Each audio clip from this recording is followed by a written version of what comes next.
Welcome to the Nick and Matt Show, bringing the player interviews you want to hear and the hot topics you want to discuss. Recording live in studio, here's Nick and Matt. It did it again, but we're on air. You just have to do it manually. I appreciate that, Ben. What's up, Nick? Are we good? Yeah. Okay, ladies and gentlemen, what's going on? It's episode 87. I guess we're still figuring out some stuff with our new software, but we are in for the show live Monday night, hanging out. Thank you for everyone who's being with us. We have a pretty awesome episode, I would say. We just had the first pro major of the year, and I say the first pro major because I saw on Twitter people beefing that the collegiate championships was a major for the amateurs. And so I don't want to say that it was the first major of the year and get canceled. So it's the first pro major of the year. We had incredible battles. I was actually there. I was not battling, but I was there playing a little bit of disc golf, hanging out. Matt, how are we doing this week? Fantastic. We'll talk about the major, as you said. Or I don't want to get canceled. Okay. We're going to talk about the major. The major. How about that? The major. The new major. The most previous major. The new major. It's incredible. It was drama filled, and I'll just give you this. It seems like FPO took the wind out of the sails for MPO. That you were kind of like, by the time MPO rolled around. But we'll talk about that later. Evan's in studio, and Evan and I, first time ever. We did this on the Instagram stories. If you didn't see it, you missed it. But first time ever played a round of disc golf together. We see each other every week. We talk. We've been at the course, MVP Open, the whole thing. Evan, did I throw as bad as you thought I would? No, I thought you threw pretty well. I mean, like we had our fair share of shanks, and like you pointed out, you guys, Instagram stories are only up for 24 hours. But if you watched, Matt was very quick to say that whenever he recorded me on the story that I would shank it. So if next time we play, maybe we'll hold off on those for my own game. But no, it was a fun time. I was impressed. Matt got me. If you want to drop in the YouTube chat, how many strokes do you think he beat me by? It wasn't close, but it wasn't a blowout. No, yeah. You played at Meadowbrook, right? Yes. Yeah, we did. Meadowbrook. Is it kind of the new layout that's set up? I saw they're doing a ton of work with the T-Pads. I want to give a shout out to that course. This isn't sponsored by them at all, but dude, that course is fun as hell. It brings back old Highland vibes. And with new T-Pads going in there, I'll be back up in May. And I'm 100% going to try to get a round or two in up there. And I want to try the food. Yes. So between the fact that they have food, bathrooms, like restaurant bathrooms, and it's Apple Orchard and it's a new course, it's definitely worth it. If you're in New England, it's going to be worth traveling to, or anywhere really, but it's going to be fantastic. I met the owner, and he seems like a really great guy. He likes smoking meat. I like smoking meat. He does it with an offset cooker grill, and it's just like, that's what I want to do one day. But yeah, it was a good time. And so they're wondering how much did I beat you by? It was 5. Yeah. It, like I said, wasn't a blowout. Wish it was a little bit closer, but it was a fun time. That's my new home course, I'd say too. I'm less than 10 minutes away. So if you guys go to that course, like keep your eyes peeled. And if you see me, just give me a shout, because I'm there pretty often. And I went with my two of my boys. And what did you think of that? Okay, well, one, they're crazy good. We went with 2 of your kids. They're 12, they're 13, 12 and 7, and they can rip.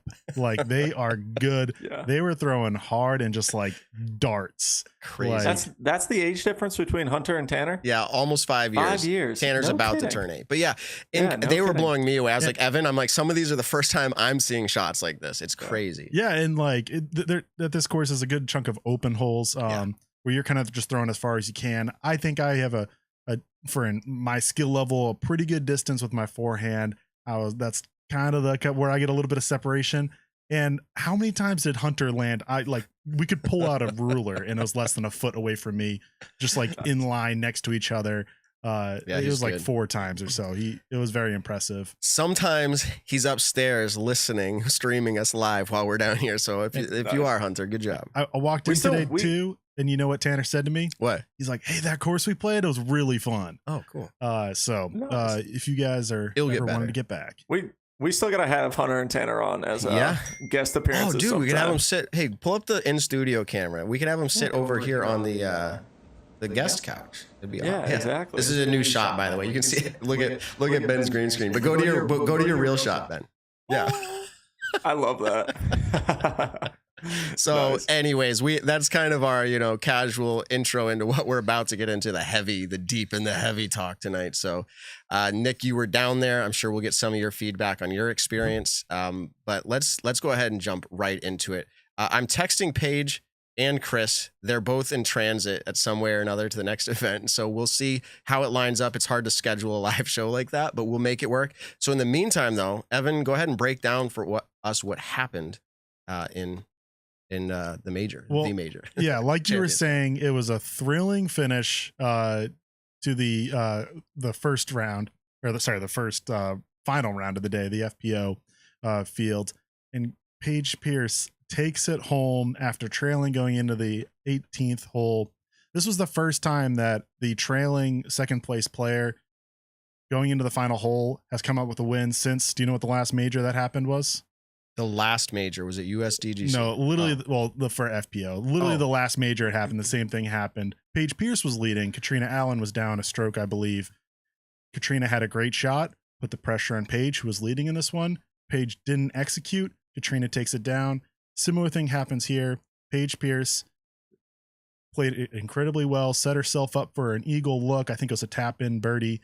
Put the pressure on Kristen to make a tough putt. She misses it, goes long, misses the comebacker, gives the win. I shouldn't say gives. That was a bad way of saying it, but opens the door for Paige to get the win with the tap in.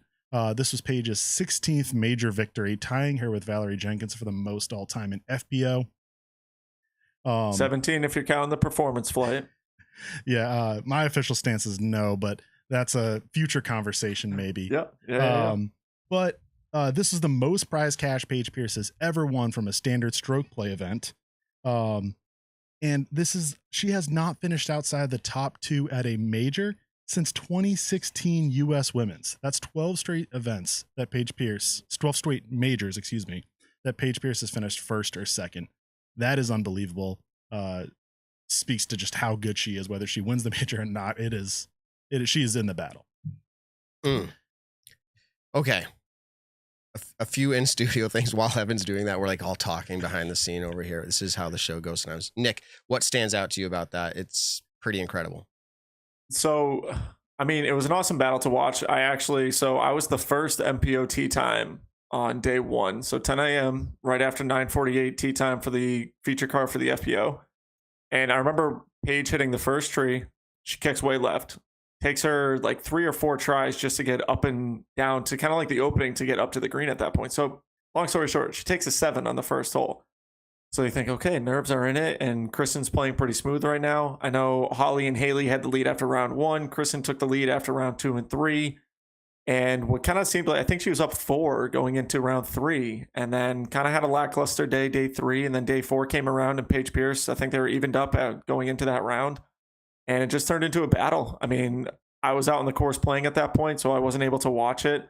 But I was doing the live scoring for my card. And so every single time I would plug in our scores, I would check the UDisc live scoring to see what was going on the FPO side. And what do you know? It comes down literally into hole 18, which for any tournament on the Elite Series stage that you get to watch live, a battle going into hole 18 is an awesome, incredible feeling. And I really, really love hole 18 at WR Jackson, because if you throw 2 perfect shots, you can eagle the hole, which puts a lot of pressure on your competitor.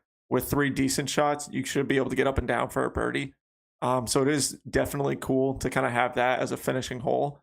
And it's not made with a ton of artificial OB. One of the greatest things about this course is there's no artificial OB. There's no random OB in the fairways, off the fairway. It's like 3 or 4 holes you get OB that's, in the creeks and stuff like that. But for the most part, it's such a fun course that it allowed for incredible battles on the FPO and MPO side, with ultimately Paige taking it down, which was incredible to watch.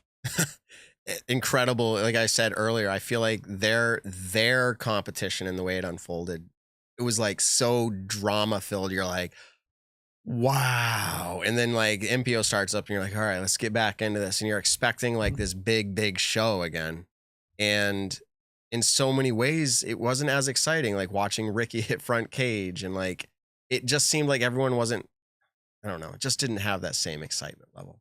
That's all it was. Excitement. The event was great. Yeah, I'm not going to argue it didn't match the excitement from FPO, but I thought it was incredibly exciting seeing how the MPO finished out. It started with Ricky Wysocki in the lead going into the final round. I think Calvin Heimberg took the lead, or at least had to share the lead for a little bit, put a lot of pressure on, and then Chris ultimately took the lead and just like had a narrow lead up until about the last, I think it was hole 17. He might have kind of had that 2-stroke separation, and hole 18 just threw a perfect drive, while Calvin and Ricky Wysocki both were a little bit off the fairway. And at that point, you just kind of had a feeling that Chris was going to take it down, which he did. This was his second major victory of his career, and both were in the last 5 years. He's one of only 3 players to get 2 MPO major titles in the last 5 years, joining Paul Macbeth with 5 and James Conrad also with 2. Surprisingly, Ricky Wysocki doesn't have 2 majors within the last 5 years. His second most recent one was just over that 5-year mark, the 2017 Aussie Open. Interesting enough, also, this is Chris Dickerson's first, I'm going to call it like tour win, major, elite, or silver, where he won when he was trailing into the final round. Each of his previous wins, he had the lead. You can think of USDGC in 2020, I believe. He had about a 4-stroke lead. GMC last year, it was like a 5 or so stroke lead, and his 2 silvers this year both had the lead in each one. It's incredible to see it kind of flip around and Chris kind of come from behind and charge to get that victory. I'm laughing. Can we talk about Calvin? He is the absolute best player in the world based off of average finishes, but he has how many wins in his career that are elite? I still argue the tie. I honestly sit there and am impressed by this man, like fully impressed. And I will tell him one day when he gets his win, he should have a lot more wins, and not to downplay how, like, it's just, he would say, I know, I probably should have, because I started looking at his averages. I think he's averaged so far this season, I don't want to butcher it because I forget what it is, but it's like somewhere in like the 3rd range. Like, that's incredible. So anyways, that's my little thing on Calvin tonight. It was like, he could do it again. Every event, he could do it. Jumping over to a new player, someone who wasn't in the top 3 but had an incredible finish, Paul Macbeth, shoots 16 under the course record, moves up from, where was he, in the 40s the day before? I'm not sure exactly his place going into I think he was round. on the 9th card. Yeah. And so, what's that, 36? Mid-30s, yeah. Yeah.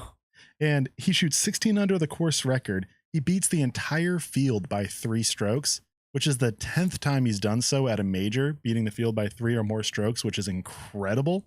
That was just absolutely mind-blowing. He's done it so many times. Unfortunately, it was, just to push himself back into the top 10, which still says something, kind of the longevity of having so many major top 10 finishes, but I'm sure he wished it was a win or at least a podium.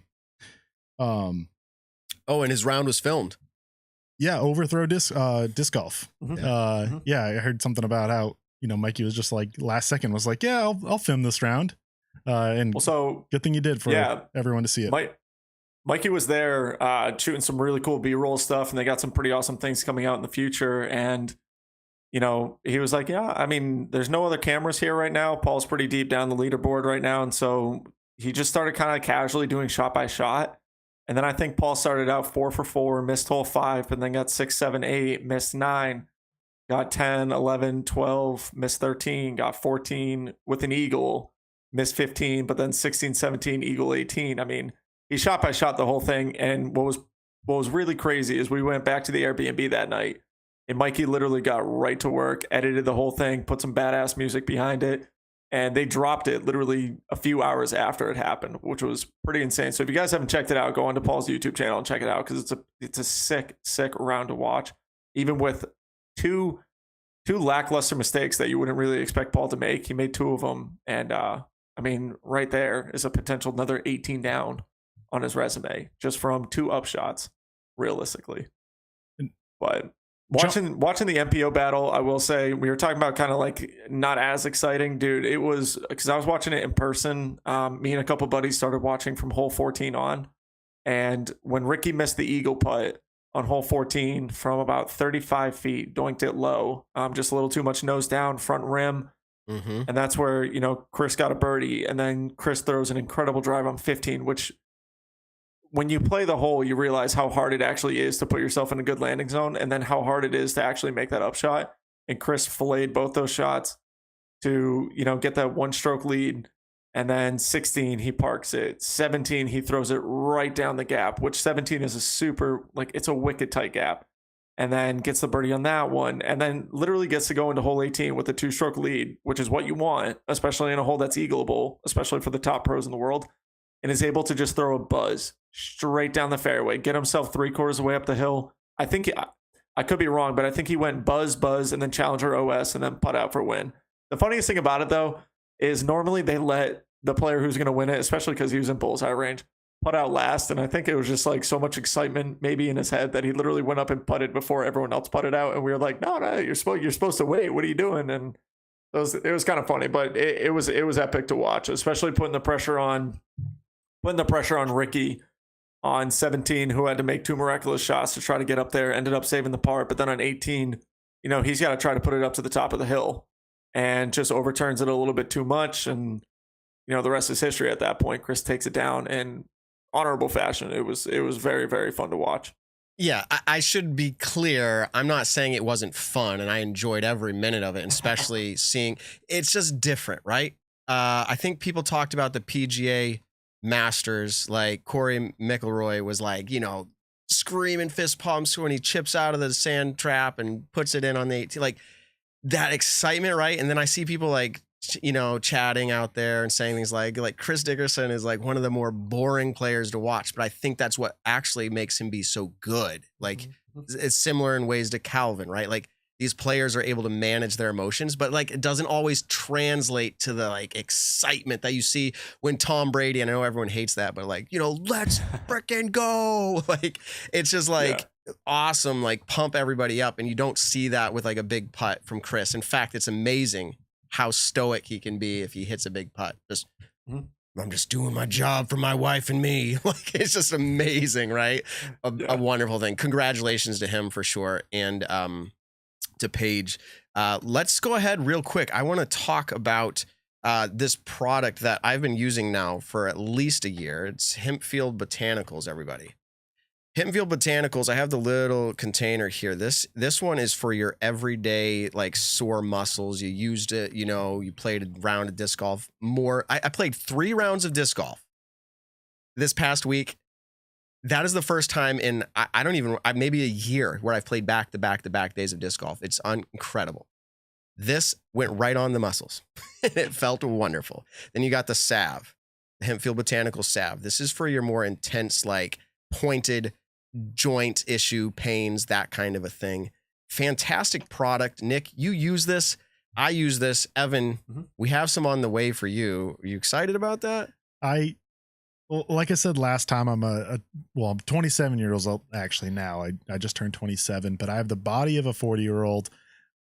I would love to put that on and just kind of have it go to work and feel the relaxation. I don't know if I'm using the right terms, but have it feel good and recover well for just those, kind of post-round achiness and just kind of feel good afterwards.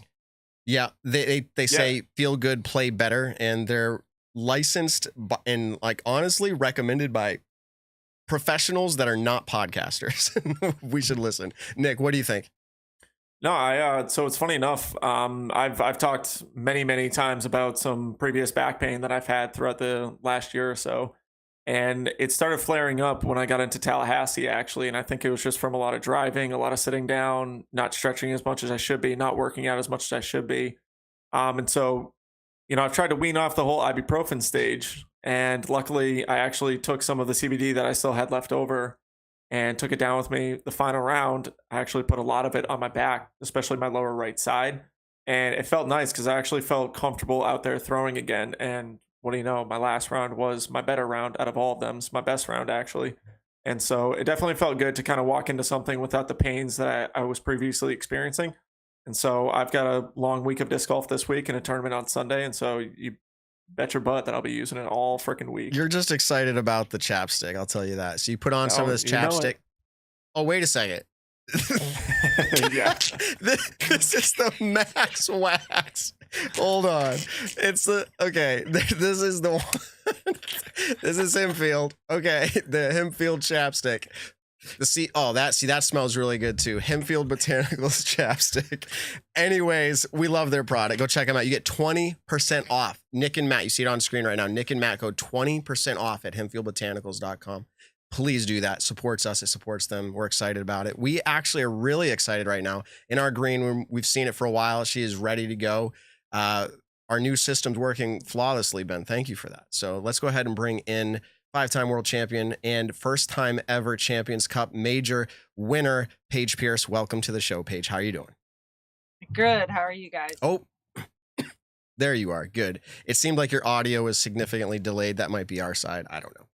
But we heard you. Tell us about this win. How did you go into this major? Did it feel exciting to you as a new major, or were you not pumped for it? How are you feeling about going into this one?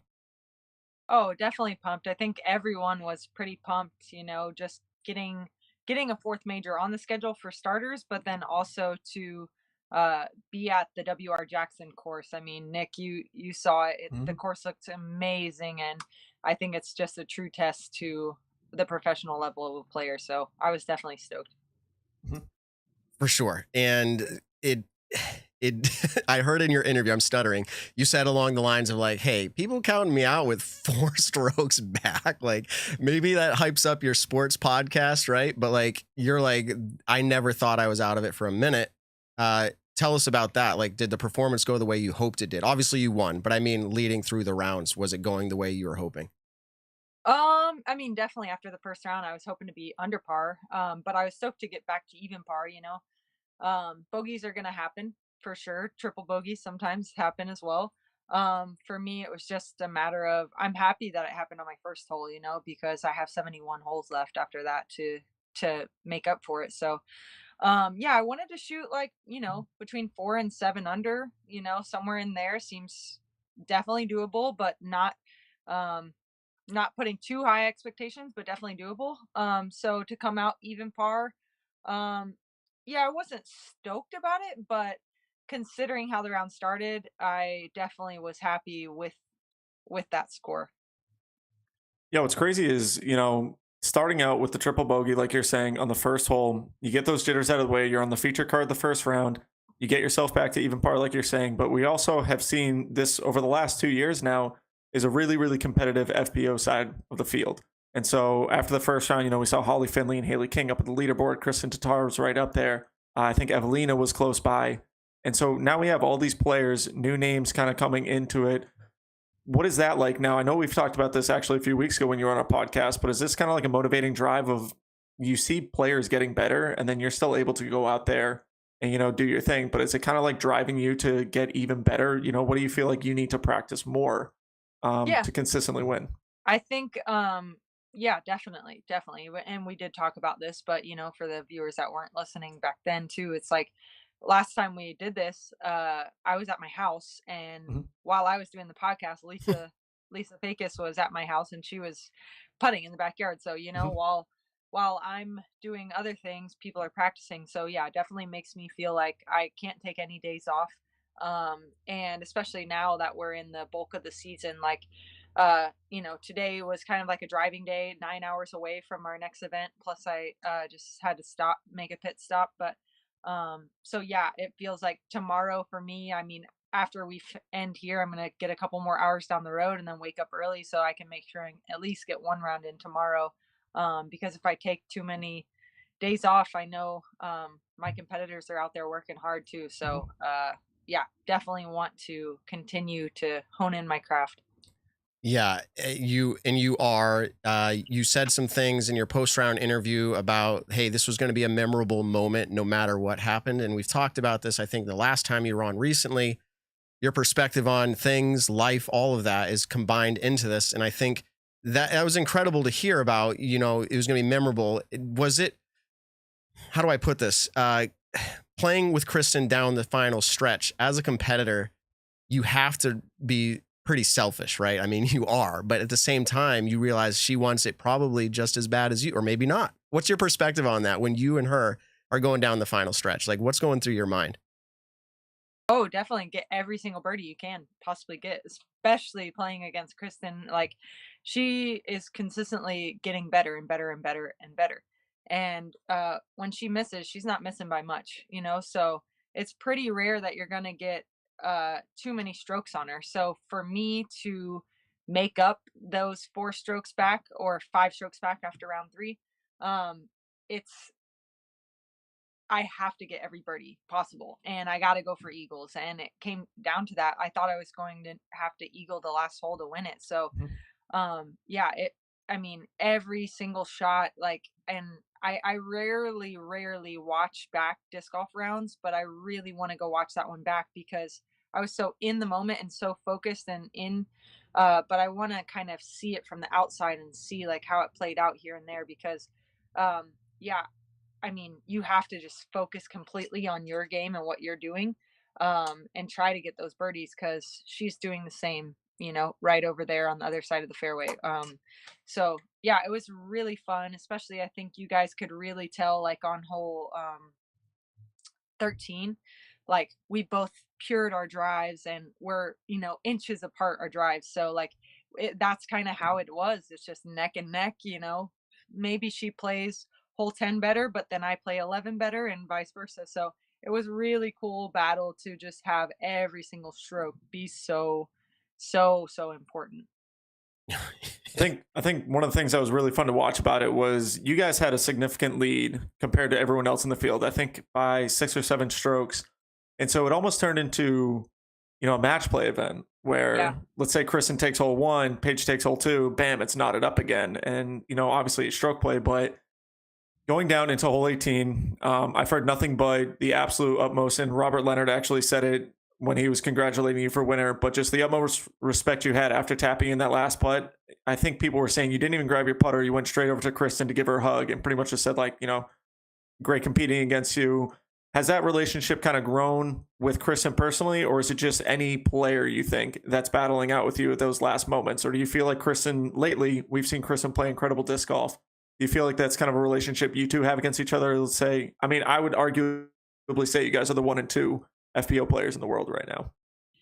Yeah, I think so. I mean, specifically with Kristen, yeah, it's a huge admiration and like kind of like she's my peer, but I feel like I look up to her in a lot of ways as well. So like I don't know if I look back like thinking like 5-6 years ago, European Open, everyone's Henna and Evelina, Henna and Evelina, Henna and Evelina, and I'm sitting over here watching Kristen throw these hyzer flips with her St. Pro, which she stopped throwing. So I'm like, damn it, Kristen, why do you have to develop such a good sidearm? I loved watching your hyzer flip game, and we joke with each other about it a little bit. But yeah, I mean, just thinking back on those moments, and like I've always admired her game, and so now to see her then develop that incredible sidearm, like her sidearm goes hand in hand with Kona's and Jessica Weiss, and so powerful and such a long distance too. And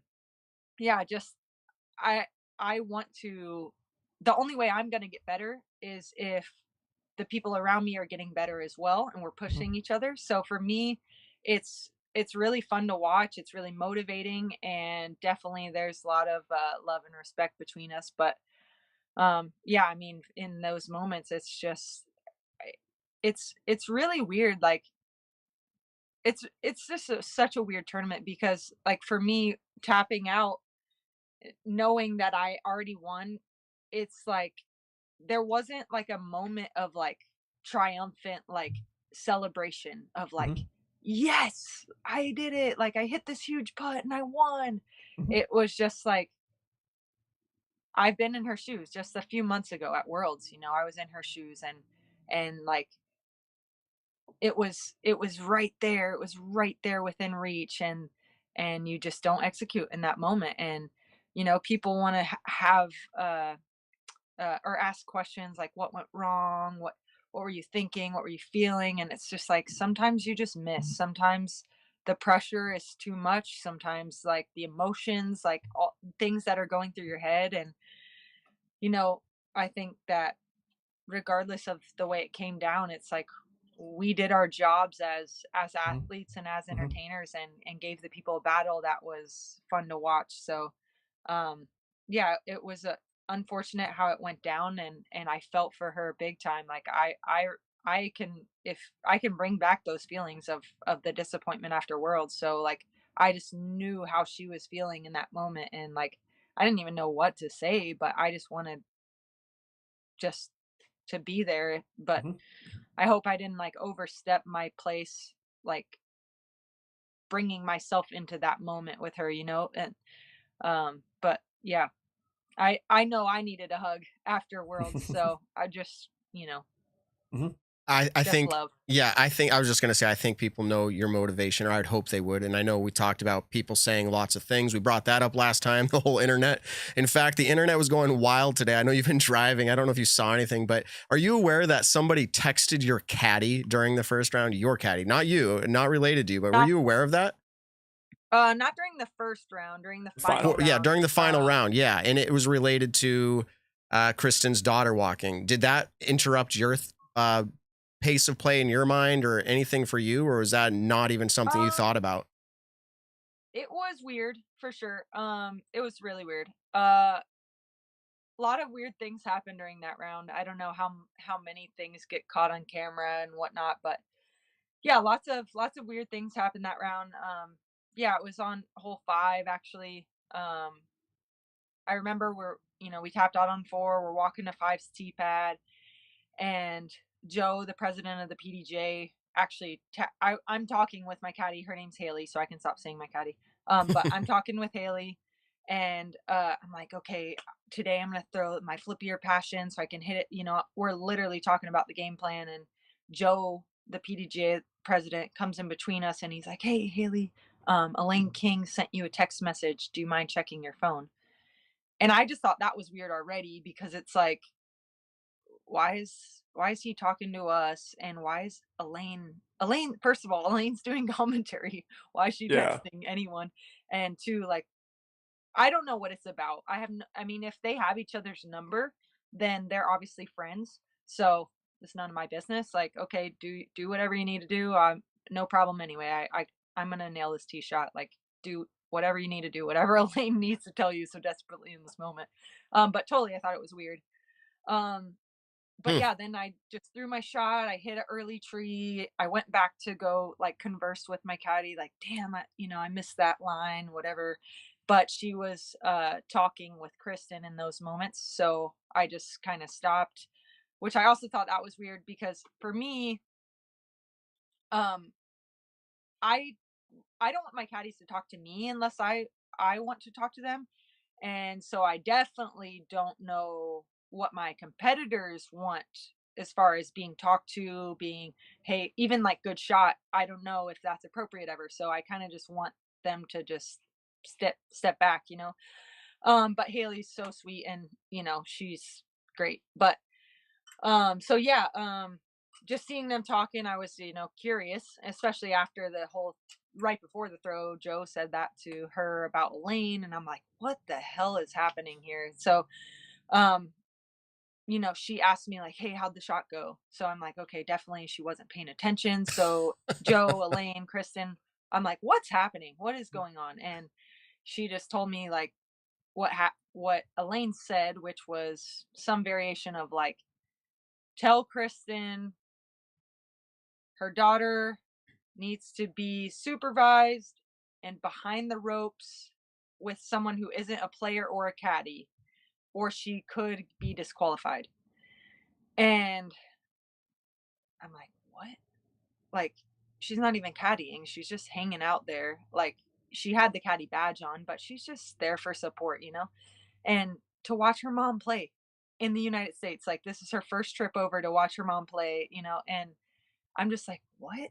And I'm like, "So you told Kristen that?" And she's like, "Well, I didn't tell her because it's just weird. Like, why would I tell Kristen that? But I just showed her Elaine's message and just let Elaine do the talking, but through my phone." And apparently, like, Elaine had already tried to reach out to Kristen, but Kristen wasn't checking her phone, of course. Um, but I actually called Joe, the president, today. I didn't see or hear about any of this until 2 hours ago when I stopped for gas. Um, and then just the internet's just gone crazy about this. So I actually called Joe because I didn't get a chance to talk with him after that and just say like, hey, just out of curiosity, like, why didn't you say something? Like, why was it, hey, Yeah. Haley, see what Elaine says? And he said that he was unaware of what the message was, but he got a text also from Elaine that said, tell Haley to check her phone. And apparently Elaine was trying to do a favor of like, hey, this is a rule violation. I don't want anyone to get disqualified, so I'm just going to tell someone that I know can relate to Kristen, who is not an official, because we don't want the officials to be like, hey, you're breaking the rules. So I don't know. It's really, really, really weird. And yeah, I talked with Chris Silver after the round, and he just said like, you know, he said congrats and everything, good job, whatever. And then he just said like, you know, she's more upset about the Isabel thing than she is about the last hole even. So I just hate that that was even a thought in anyone's mind, and I don't know how it even got brought up to Elaine or anything like that. So I really don't know what to say even about it, you know, just making sure that Kristen knows like we want her daughter here. We want her daughter to know that disc golf is inclusive, like no matter what age you are. I understand there's rules and people need to follow the rules, but nobody on the card cared. Nobody, obviously, I mean, the tournament director, the Pro Tour official, the PDGA official, the PDGA president, they were all there. The marshals, And yeah. yeah, like they were on our Every card one of them. walking. Yeah. Like, why didn't somebody say something if it wasn't cool? Why wait till the middle of the round? Like, you know that she walked up to hole one's tee pad with her. Why not say it right then and there before anything's happening? So I don't know. Okay. I'm not sure what else to say about it. That's fine.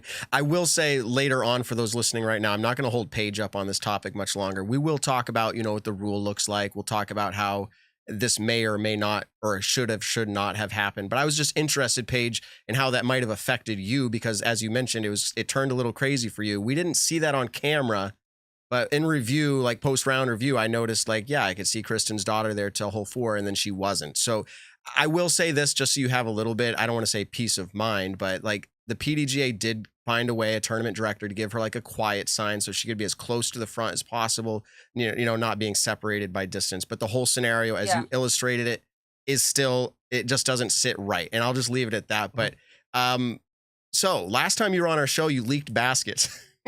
And I was like, oh no, Paige goes, I hope I don't get in trouble. Then Ulti World grabbed that quote, they ran with it, and I was like, well, there we go. So that was just fun. That was fun. Thank you for doing that. We'll do that again sometime. But let me ask this, your post-round interviews, I think it's Texas State, and now you've alluded to like your family not being there. Can you just elaborate on that just a little bit? Well, yeah. You don't, I mean, I don't know. You do what you want with it. It's okay. It's just Alyssa tells me I'm too harsh on my dad sometimes, but yeah, we've had some arguments, disagreements, I'll say, over the last couple months. Just my younger brother, he's only 14 years old. So, you know, I have 17 years on him. So in a way, it's like we're under the same household for a while, and I kind of almost felt like a parental figure over him. And you know, then as you get older, you start to think about, you know, any traumas that caused, or anything that caused you trauma as a kid, or anything that your parents taught you that you want to keep close to you. And I just been reflecting a lot, you know, because you know, being at the top of the sport and getting so much criticism, you know, there's a lot that goes into being a professional disc golfer, a professional athlete of any sport. Like, it's not just playing and getting birdies and doing interviews and podcasts, and you know, it's a lot of negative comes with it too.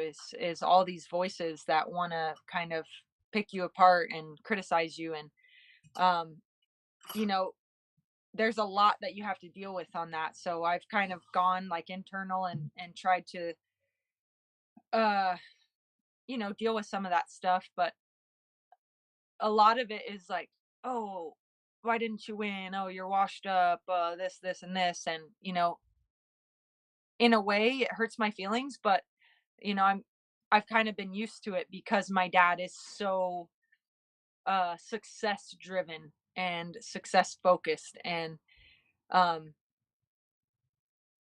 yeah, I've had tournaments where he calls me after and he's like, hey, you should have thrown this on that hole, or get that one disc out of your bag, it's too flippy. And Mm. instead of just like giving me support, like, hey, no worries, like, you looked good out there, everything was good.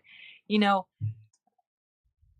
I have just expressed to my dad that i I would have wanted, if I could go back as a kid and tell him how I wanted him to raise me, it would have been to just support me in my failures too, support me in my wins, my failures, my everything in between, like, um it you don't have to win to be successful. And everyone says this, like, I want the best for my kids.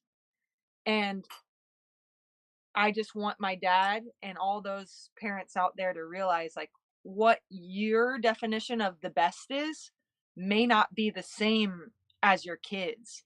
And you I think it's healthy to have a conversation about that. Like, what do you want your life to look like? And yeah, so it's there's been some hard moments lately, and my dad and I are kind of like taking a couple weeks off of communication, because I took in what he had to say and he took in what I had to say, and we kind of left it at like, hey, let's really think about this and come back and not just have a reactionary conversation where we just kind of take some time, think about it, and talk back. So um yeah, I hope that he's understanding my point of view, and that I don't hold any grudges or anything, but I do want him to know, like, you do have a 14-year-old in your house, and as someone who has won so much, even I don't hold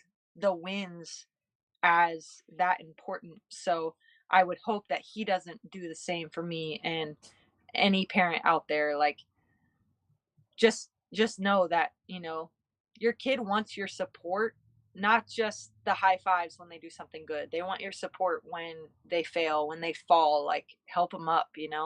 So Mm. that's all I'll say on that, I think. Well, on a kind of happier note, Evan had this really, really cool stat that talked about your major finishes in the last few years. And if you can tell her this, because I think this is a pretty badass. This is really badass, actually. Yeah, you have finished in the top 2 at now 12 straight majors. To go back to the last event, you did not finish in the top 2. I believe it was 2016 U.S. Women's. Yes, that is correct. So 12 straight majors in the top 2 is absolutely like unfathomable. That's so like that's incredible to see. To go with the 16 now FPO majors. Very awesome as a spectator Thank and you. researcher to see. And Thank this you. also puts you one major closer to that goal of 20, which, if anyone caught the live press conference, there's a little side bet going on between a couple Discraft players, 2 of the arguable GOATs in our sport. Can you allude on that really quick? Yeah, so actually it happened really quick. You were there, Nick. Yeah. I was playing a practice round and I was solo, and you and Paul were practicing, and y'all let me play through, and Paul was like, hey, good luck this week on our race, basically. And I was like, what? And he's like, we're tied at our majors, like, whoever, if one of us wins, we'll be ahead or whatever. And so I was like, oh, sweet. I'm not really thinking about that at all. I'm just like, okay, what am I going to do on hole 4? I'm going to throw this. Yeah. And now Paul's got this in my mind, and I'm like, I can, this will be good. This will be good. I can now compete against Paul, and like give me a little bit of a different type of battle and challenge that I've ever even processed in my mind. So he's right as I'm walking away, he's like, let's see if Discraft will, or because I said, "Oh, you want to do a side bet?" And he's like, "Yeah, but not with me with this crap. They'll give us a big bonus for the first one there." And so literally, I promise you, 30 seconds later, my phone vibrates, and Paul had sent a group message to myself and Bob, and he's like, "Hey, this is what Paige and I are thinking, whatever." And Bob's like, he didn't say yes, but he also didn't say no.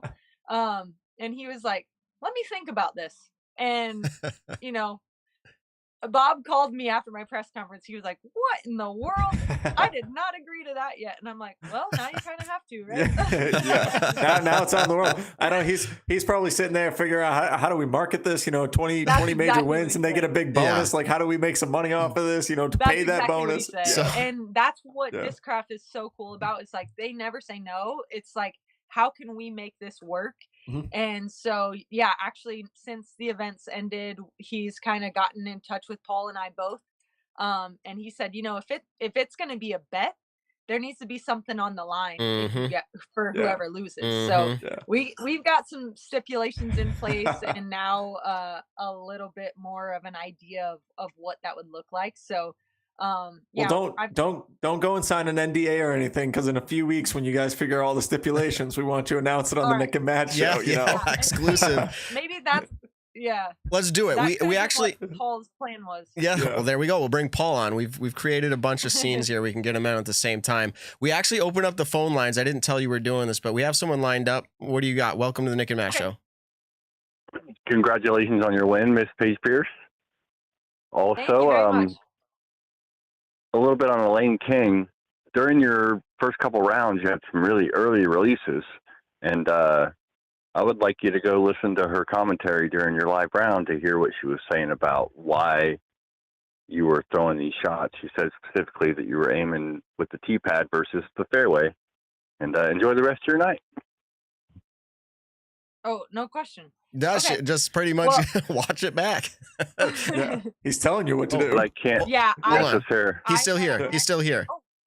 Great. Yeah, I actually don't listen to the commentary. I find it to be detrimental to my game. They're not in my head. They don't know what I'm thinking. But totally, I completely agree with Elaine. I was early releasing so many shots, and I actually disagree with why her reasoning is.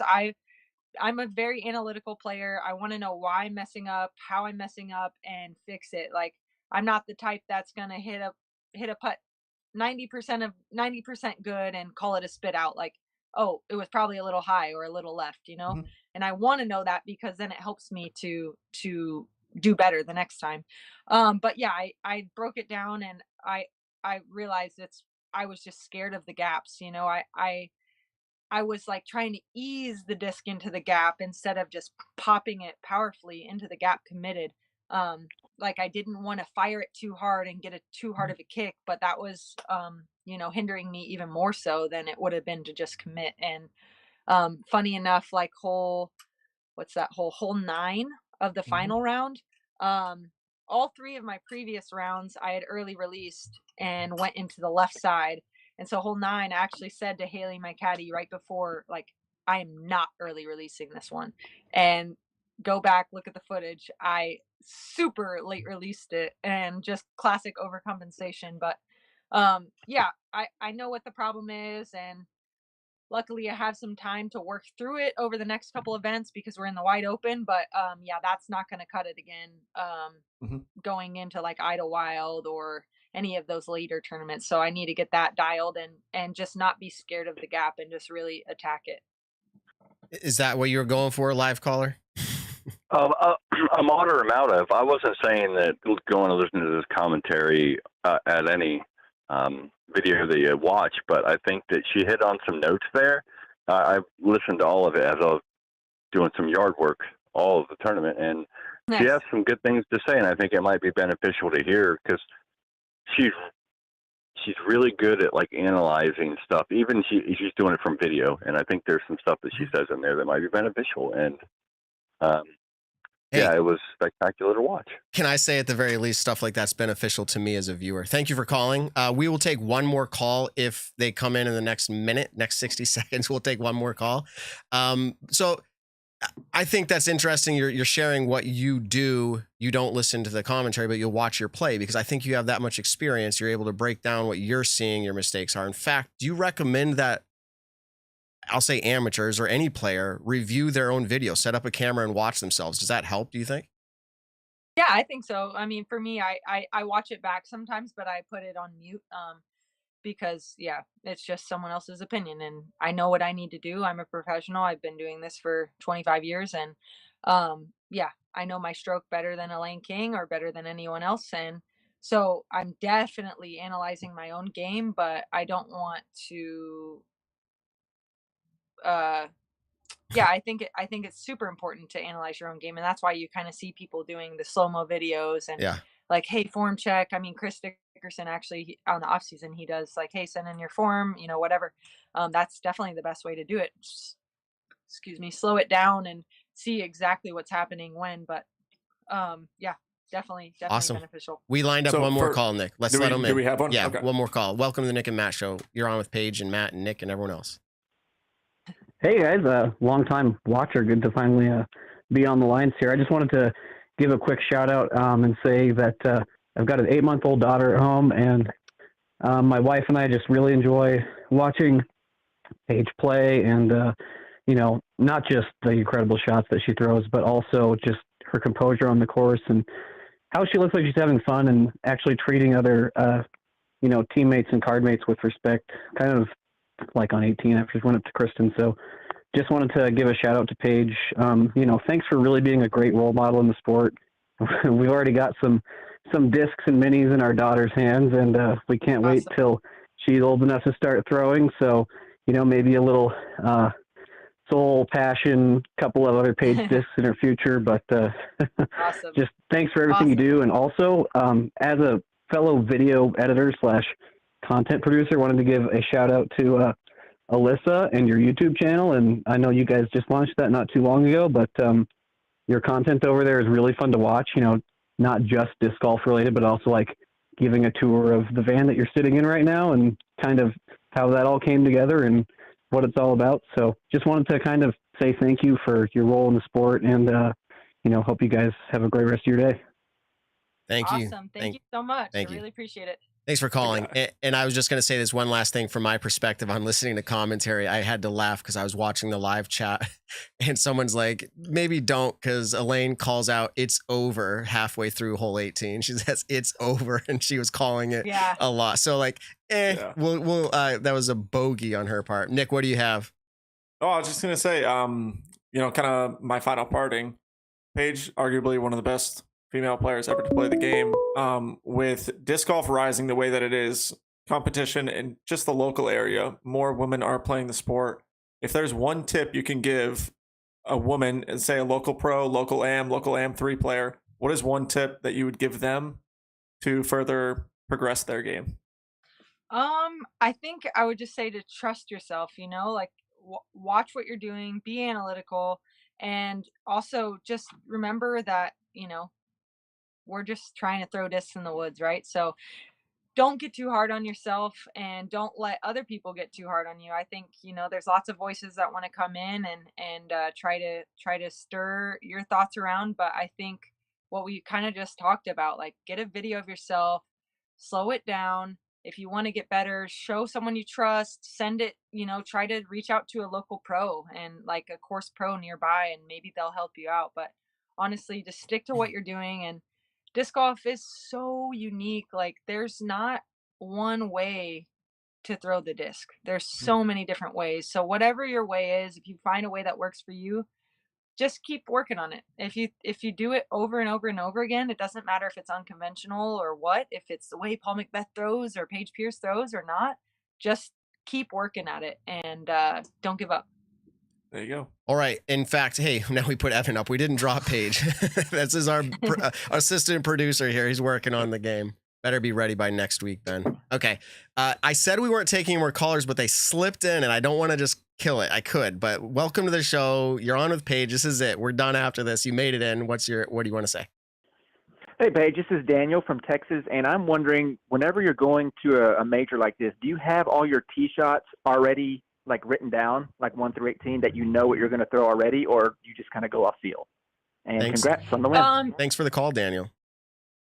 Yeah, not already when I get there, but after the first round, I kind of write some notes, and after the first round, it's kind of maybe has 1 or 2 different discs on it, and then after the second round, I kind of try both of those discs again, or sometimes 3 discs, and then narrow it down, and then I'll kind of have like maybe like a 1 or a 2 where it's like that's probably what I'm going to throw, number 1, but it could change if I'm feeling like it, or like we kind of just talked about, that I knew I was kind of being a little easy on the disc and I was kind of early releasing, then I'll kind of club down to something a little bit flippier, so that if I accidentally early release it, it'll still pop up a little bit more than my more stable option would.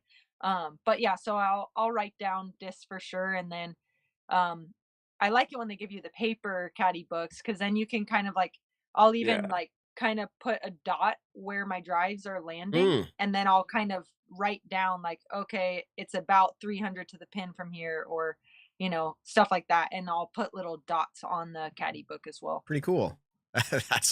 That's neat. Like, that's cool stuff. I listen to podcasts and I'm like, oh, that's neat to hear. So I hope you all appreciated that. Dots on the caddy book. So we're going to let you go. And I just wanted to say, last time we were offering you free beef jerky, but I just heard that it's possible. It's possible Double G is going to come out with a mushroom jerky. First of all, have you ever had a mushroom jerky? I have. Okay. I have some in my van right now. Okay. Well, they're looking for feedback on that. So apparently it's good. We'll see if they do well. It's very good. Okay. Nice. So that's something. Definitely make it happen, Garrett. Oh, there you go. So that's good feedback. So when it happens, we'll give that away to you.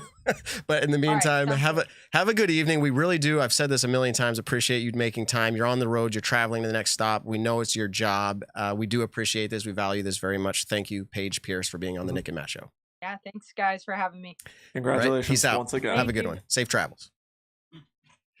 All right, everybody. Badass, dude. Badass. Yeah, that was incredible. And we're going to talk about that. But we got to crack into, while we do that, some sweet and spicy Double G craft jerky. Now, this one right here is specifically known for being the wording succulent, which is like a little bit moist. Like, it's not like a dry jerky. I'm passing it across the camera. This is number 1 in my mind. Okay, Evan says number 1. The flavor of this one is like a sweet chili sauce kind of deal in a way. Like, it's got that like sweetness, a little spice. The spice is not what I don't even know for Nick. Nick, is it too spicy for you, the sweet and spicy one? So I've had the sweet and spicy before. I don't 100% remember how it tastes. Okay. I don't know if I have a pack of that one. Right now, I'm actually dipping into the teriyaki, which is my favorite flavor. There you go.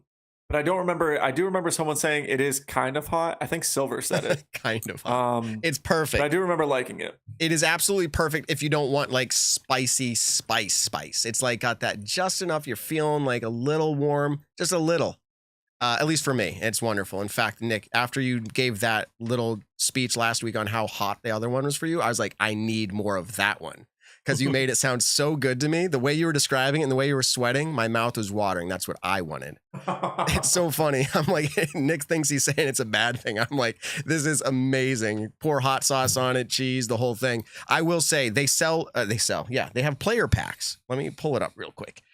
Player packs, they have these cool, I'm holding it on screen for our video listeners, Double G Craft Jerky cooler bags.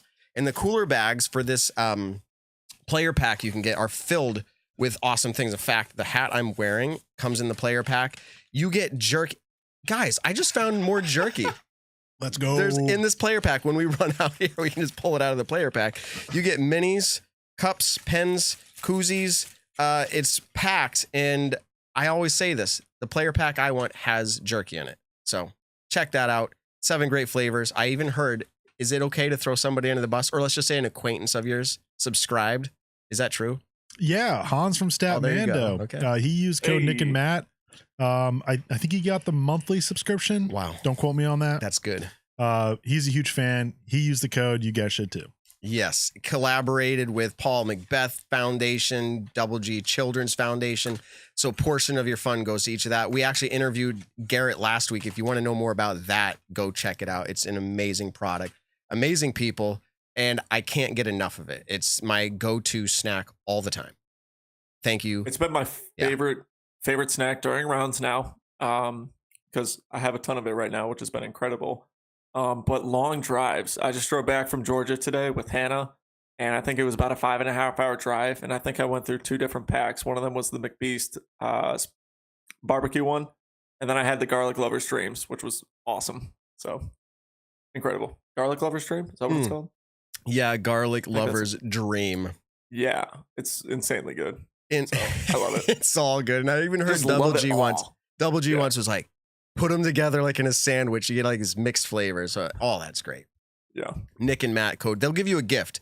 We had somebody write us and be like, hey, we didn't get like a percentage off. Like, is this correct? And I was like, you get a gift. When you put in Nick and Matt, you get a gift with your order. And you're supporting us because we're collaborating together. So we appreciate any time you use the code. All right. We are excited, everybody, to welcome to the show on the road and traveling to the next destination to hopefully slay.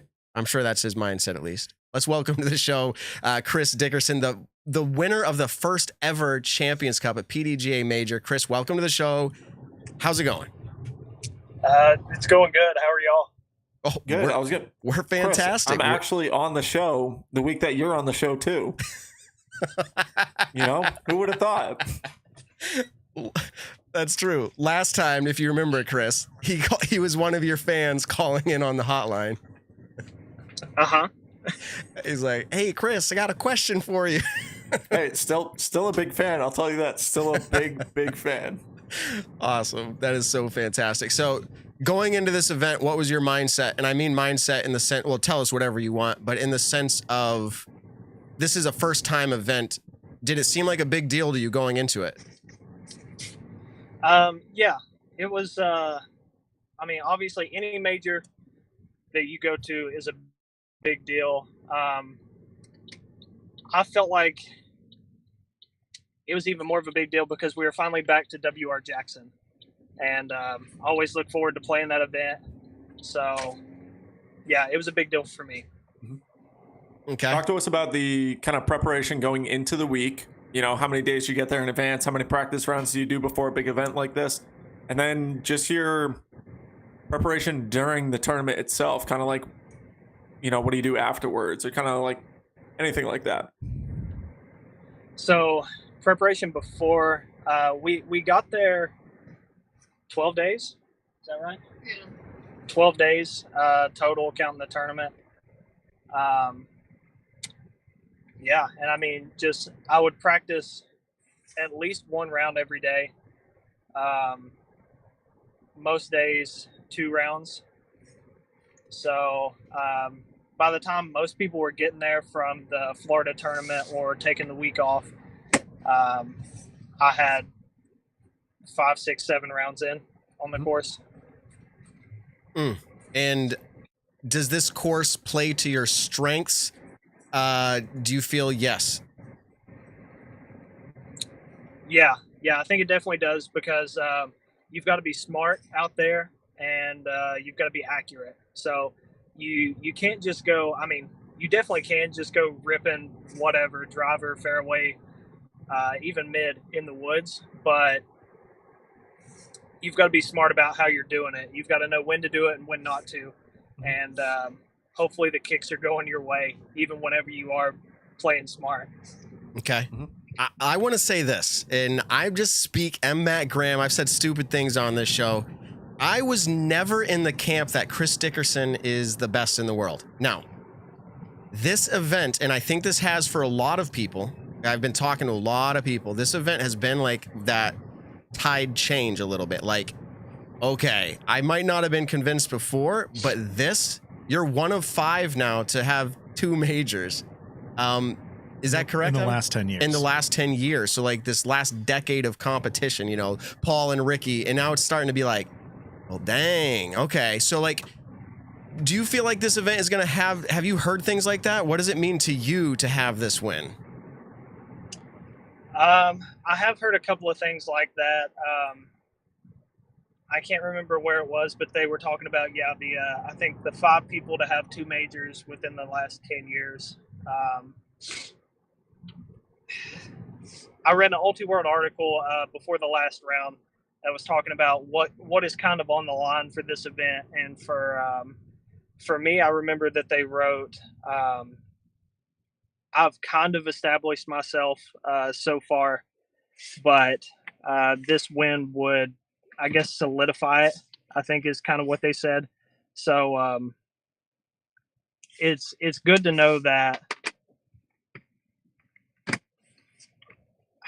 I don't know how to put it, but it's good to know that people think that I'm able to compete every weekend. Ranking systems, and I think it's UDisc, put you at second. Is that correct, Nick, or anybody? Second in the world right now, as far as rankings go. And I'm just going to ask you simply, do you feel like you're number one in the world? You know, I think you should, if you ask everybody that question, I think they're going to say yes, because you've got to believe in yourself. You know, if you don't think you are, I don't think you could ever get there. So, yeah, I'm going to have to say everybody thinks that they are. So, yeah. What a humble way to answer the last two questions. I absolutely love it. It just thought out perfectly. One of the big things this year was, you know, a massive switch from Prodigy to Discraft. And some people go into that with, you know, kind of big nerves. Some people don't go, you know, that first year with winning an event. You've come out, you've won 2 Silver Series events. You've played great at almost all of your events that you've played. And now you come out and you win a major at an incredible course, one that I think suits almost every level or every player's skill set that's in that top level against what was arguably the most competitive field in any tournament that we've ever had. Is the confidence coming from your play just in general, how you are as a player, or do you actually feel like these discs are coming into play of they're filling slots that you may not have had before? I do think, you know, with being able to throw quite a few more discs than, sorry. For our audio listeners who aren't seeing what's happening, he's got a dog. I think he's being chauffeured around. He's going through different cell towers. There's a lot happening, and we appreciate his time. So we interrupted the question, or the alarms did, but complete your thought if you remember. Okay. I think with there's so many options for different discs. So I do feel more comfortable, more confident with having.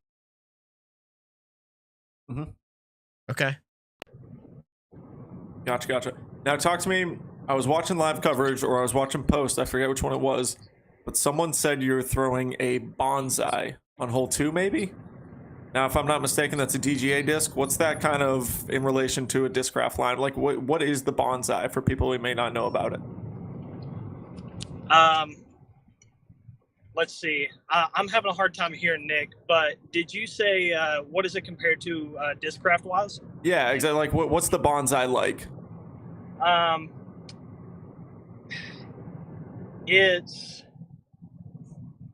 It's kind of not like anything that I've thrown yet. Maybe like a slightly more of a stable vulture. It's unique. It's very unique. Okay. Gotcha.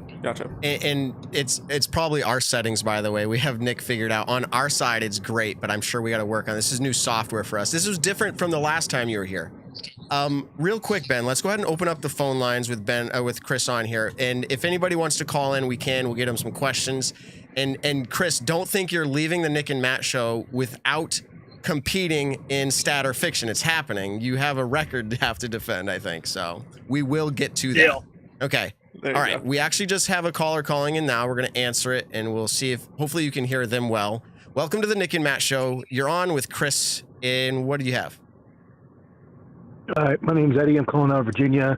I was wondering if Chris is planning on playing the Silver Series at Lake Marshall and challenging Zach Melton for Zach's streak of wins at that course. Okay. If you heard that, Chris, challenging at Lake Marshall, are you going to be there? Yes. I do plan on being there. Lake Marshall is one of my favorite properties to play on.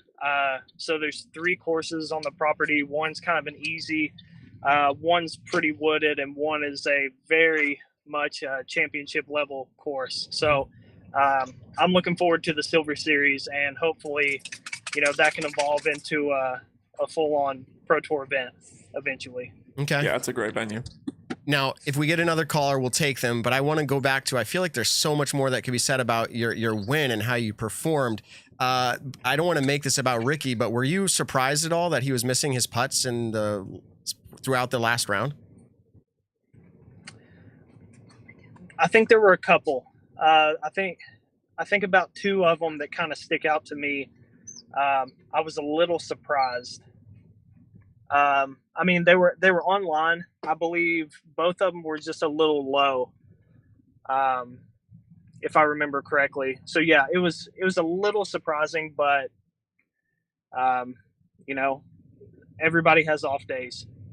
Yeah, and it seemed like you kind of were playing consistent enough that his spirit was broken after he missed a few more. He's like, it's over. Like, Chris is going to take this down. And I think you could see that and feel that in the tournament play. We did line up one more call. Again, if I understand, Chris, it's hard to hear for you, but let's bring him into the show. Welcome to the Nick and Matt Show. What do you have? Hey, Chris, can you hear me? Yes. Okay, this is Daniel in Texas, and I was just wondering, I noticed on at least a few holes, you were throwing a mid-range when other players were throwing drivers, and was that your strategy coming into this, to throw slower speed discs on some of these holes and just keep them in the fairway? Thank you. Let's see, what hole specifically? Okay, we actually just dropped him, so I'm not sure. 18, you threw a buzz. Did you throw a buzz on 17? Let's see. 18, I only threw buzz the final round. Mm-hmm. 17, I threw a wasp the third round. See if they can hear you. I think you're breaking up. No, we can hear you. Can you all hear me? Yes, we can hear you. Yeah, we can actually hear Brittany fine too. Yeah. Your video is a little bit choppy. That's fine. We're hearing you clearly. In fact, people do want to hear from Brittany, so that's fantastic, by the way. But so let's see. Daniel, is he answering? Is he giving us more in the chat here? Keep finishing if you remember the question. He said 18 for sure. This is in the chat. 18 for sure. I thought some others as well. 18, the final round, was the only time I threw mid-range. I threw a buzz there because I felt like it was something that I had the best chance of just hitting the gap with. And it actually turned out to be my furthest drive of the weekend.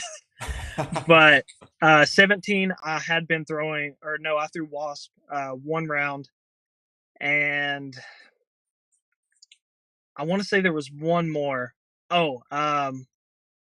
Hole 14, the first 3 rounds I threw buzz. The final round, watching everybody kind of get around the corner, kind of talked me into throwing a fairway. But besides that, I'd went mid-range every round just to be a little safe. Okay. I'm doing a quick little refresh on the data we're taking from Chris. Hopefully, maybe that will help a little bit. And I know I'm going to put her on the spot. Does your wife mind answering a question? Or is she like, no, not happening? No, lay down. She should be fine. Once we, figure out Sam and everything that he's doing. Sam the dog. Hey, go full screen on them, Ben, so we can see Sam the dog. Oh, there's Brittany. Brittany, I don't think we've ever had you on the Nick and Matt Show. It is a little jumpy, and you have a dog, and I'm sure there's a lot going on. So this is kind of fun. If you can hear this clear enough, what is it like for you caddying in the biggest moments or not caddying, being there, the biggest moments with your husband like that? What is that like? Oh, jumpy. Well, technically I am a caddy. You don't have to carry the bag to be a caddy.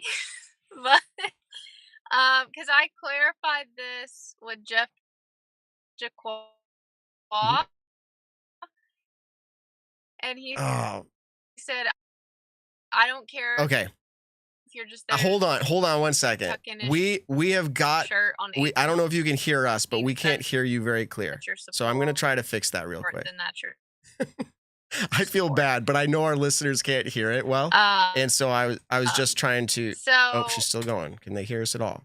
I Hold on. get There's. really Hold on for a second. Ben, just mute them for a second so we don't have to do that. I'm going to try another refresh. Okay. Unfortunately, right now, they're not hearing us. We're hearing little bits of theirs, but we're going to try to establish that connection again. We're taking almost no data. And for anybody who knows technology right now, like we're taking like literally not even half a megabit upload speed from them. So they're in a very bad service area, unfortunately. So I don't know if we'll be able to reconnect this, but as soon as we hear back, Chris, I don't know if you're hearing us okay now or not, but if you are, we can keep going or we can try to reconnect another time. Okay. I apologize because... Can you hear me? Yes, I can hear you. I apologize because it was getting so bad, like we couldn't really hear, so we kind of just threw it to mute for a little bit.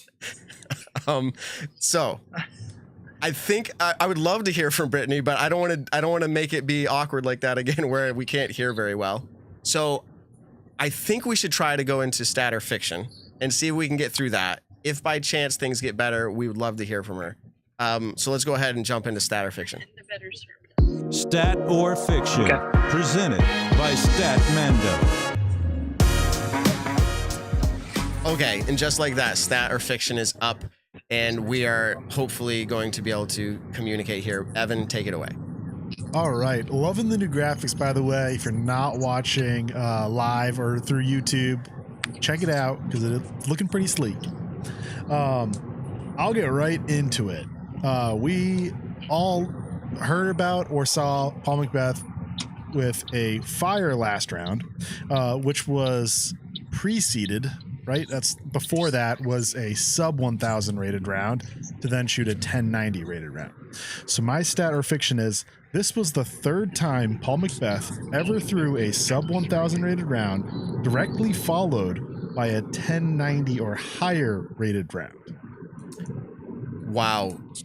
I feel like I heard stats surrounding this that he's done it a handful of times, but you said third time ever? Third time ever that Paul Macbeth has done that. And again, I'm going to be clear that it's back-to-back rounds going sub 1000 to then 1090 or higher. 1090 or higher. 1090 or higher. Has this ever happened before? I'm saying it's the third time. Is that stat or is fiction? That a stat or fiction? Stat or fiction. This is the third time. Nick, you're up. I'll go first. Fiction. Why, Nick? Was it the fourth time or fifth time? I ain't saying. All right. I am saying that this was... Paul, that's sad if you're doing that. That's really inconsistent. You need to step up your game. I'm going to say that is... Nick's saying fiction. I have to go with him, but I'm going to say stat because try to get some points on him. All right. Did you hear that question, Chris? I did. All right. You're up. Okay. I'm going to also say fiction. Okay. Dang it. Can I switch mine now? No, I'm kidding. Here we go. Evan, what is it? All right. I have this as stat. I want to hear from Nick now because my track record with Paul Macbeth isn't the best, but I'm pretty confident with this. So, Nick, why don't you take it away honestly, first? I may have sounded confident with that answer. I honestly have no idea. That just is absurd to me if he's gone... I can't think of another tournament where he went sub 1000 and then followed it up with the 1090, to be honest. All right, I can't think of one. I will give it to you then, because this was indeed the third time. It happened for the first time at the 2012 Charleston Classic. He shot a 981 round one and a 1098 round two. The second time it happened was the 2018 Utah Open.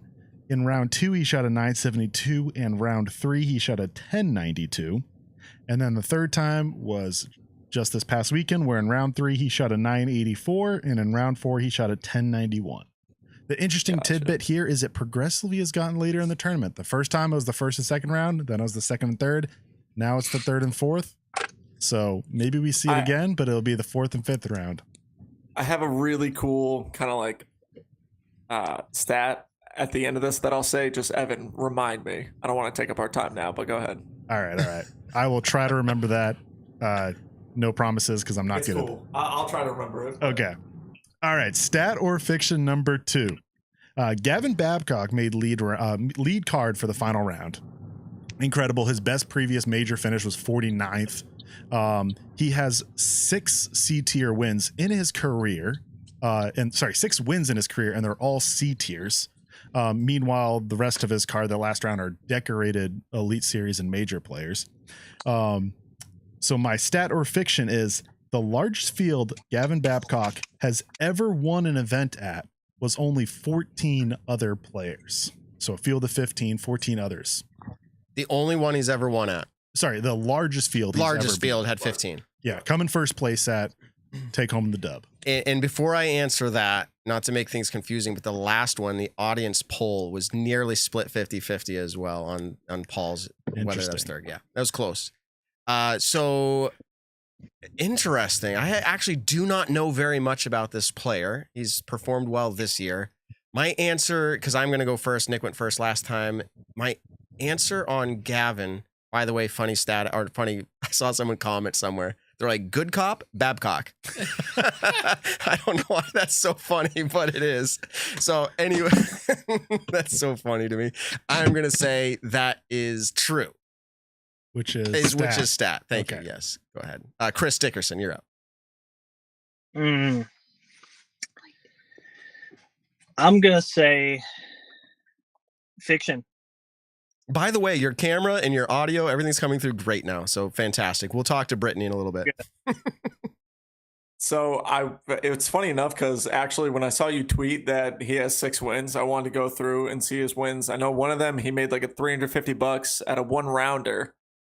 And for some odd reason, I don't feel like there was 15 people or there was more than 15 people. And so I'm kind of like, I think it's fiction. So I'm going to go fiction. All right. Nick the researcher coming in because this is fiction. You saw it right, and that was my tiebreaker question. So now I got to figure out a new tiebreaker question if we get to that. We're all tied. Gavin Babcock won $385 at a 1-round C tier with 41 other players in the field. That was the 2020 Heiser Holiday at Winterfront. ... to ... Wow, 51% said stat. What's the stack? Ben's putting stuff in the poll, and he said, is it stat, fiction, or staction? And so 50% said fiction or staction because they weren't sure, I guess, but 51 said stat. So anyways, it was split across the board, but we're all tied up now, 1-1-1. And this is a lot on the line, Chris. Here's the third one. All right. I said earlier that Paige Pierce took her highest cash prize for a standard stroke play event in her career. She took down $8,000 from 263 strokes. So that is a cash per throw value of $30.42. That is all true. Stat or fiction number 3 is at $32.42. This was Paige Pierce's highest cash per throw from any standard stroke play event. I want to be clear, the standard stroke play does not include the match play or tour championship where she might not have played all the rounds. So this event specifically? This event was her highest cash per throw from any standard stroke play event. Okay. And the number you gave us before was, just to reiterate, what was? Yeah, it was $30.42. That is correct. So is that the highest? $30.42. Then Chris, I'm sorry to put you on the spot with the last one, but you're up, man. That's okay. You got to have that confidence. You got to know you're going to get it right. I'm going to say that that's fiction. I'm going to go stat. Oh, baby. I'm going fiction as well. So either Nick wins or we go to a playoff, Chris. So here we go. All right. This is fiction. I'm going up against the Champion Cup Major winner, baby. I made it. Yeah. So fun fact, one of our researchers at Statmando, Carl, was in the chat just dropping stats, and he goes, this is Paige Pierce's second highest cash per throw after 2020 US Women's. And I had to quickly message him, like, Carl, chill out. Like, that's one coming up. So nice job, Carl, reading my mind. So now that we took your tiebreaker, yeah, what should we do? An arm wrestling contest or something, Chris? We'll save it for later. I can do a fun one here. So I gave you the event. It was 2020 U.S. Women's. I'll also say that it was $30.56 cash per throw, only barely higher than what she earned this year. 14-cent difference. How many? Did you say $30 or $32.56? It's 3-0. They're both 3-0. Wow. Every time I say it, I'm in my head thinking 32. So I might have misspoke there, but it is 30 dot and then cents for both of them. Okay. I was gonna say I won if that. Okay, but all right. How many throws did she throw in the 2020 U.S. Women's? The winning number of strokes. Yeah, and this is not to par. It's just total number of strokes. Like this weekend was 260. Any hints like how many rounds there were? I forget. You got to know that. Yeah. No, Chris is shaking his head. Which event did you say? What 2020 U.S. Women's? 2020, 2 years ago, U.S. Women's. Last year. Sorry, 2021. Oh my goodness. Oh my goodness. Oh my goodness. 2021 U.S. Women's. There, we'll get it there out. wasn't a U.S. Women's in 2020. It was the Women's National Championship. For PAIGE. 2020 U.S. Women's. So, I just did it again. Oh my, 2021. Okay. Numbers are hard. Stat Mando. Numbers are hard. We need a t-shirt right now. Okay. I'll go first. It's just who's closest. So 248. Is that way off, Chris? You go. I don't think you're way off, but I also don't want to Price is Right you either. You can. It's the over under. No. It's the over under. I don't want to do that. I'm gonna say you said 240 what? 8. 248. Okay. I'm gonna say 238. Oh, he's I believe going it's on under. the lower side. He's going under. It's under.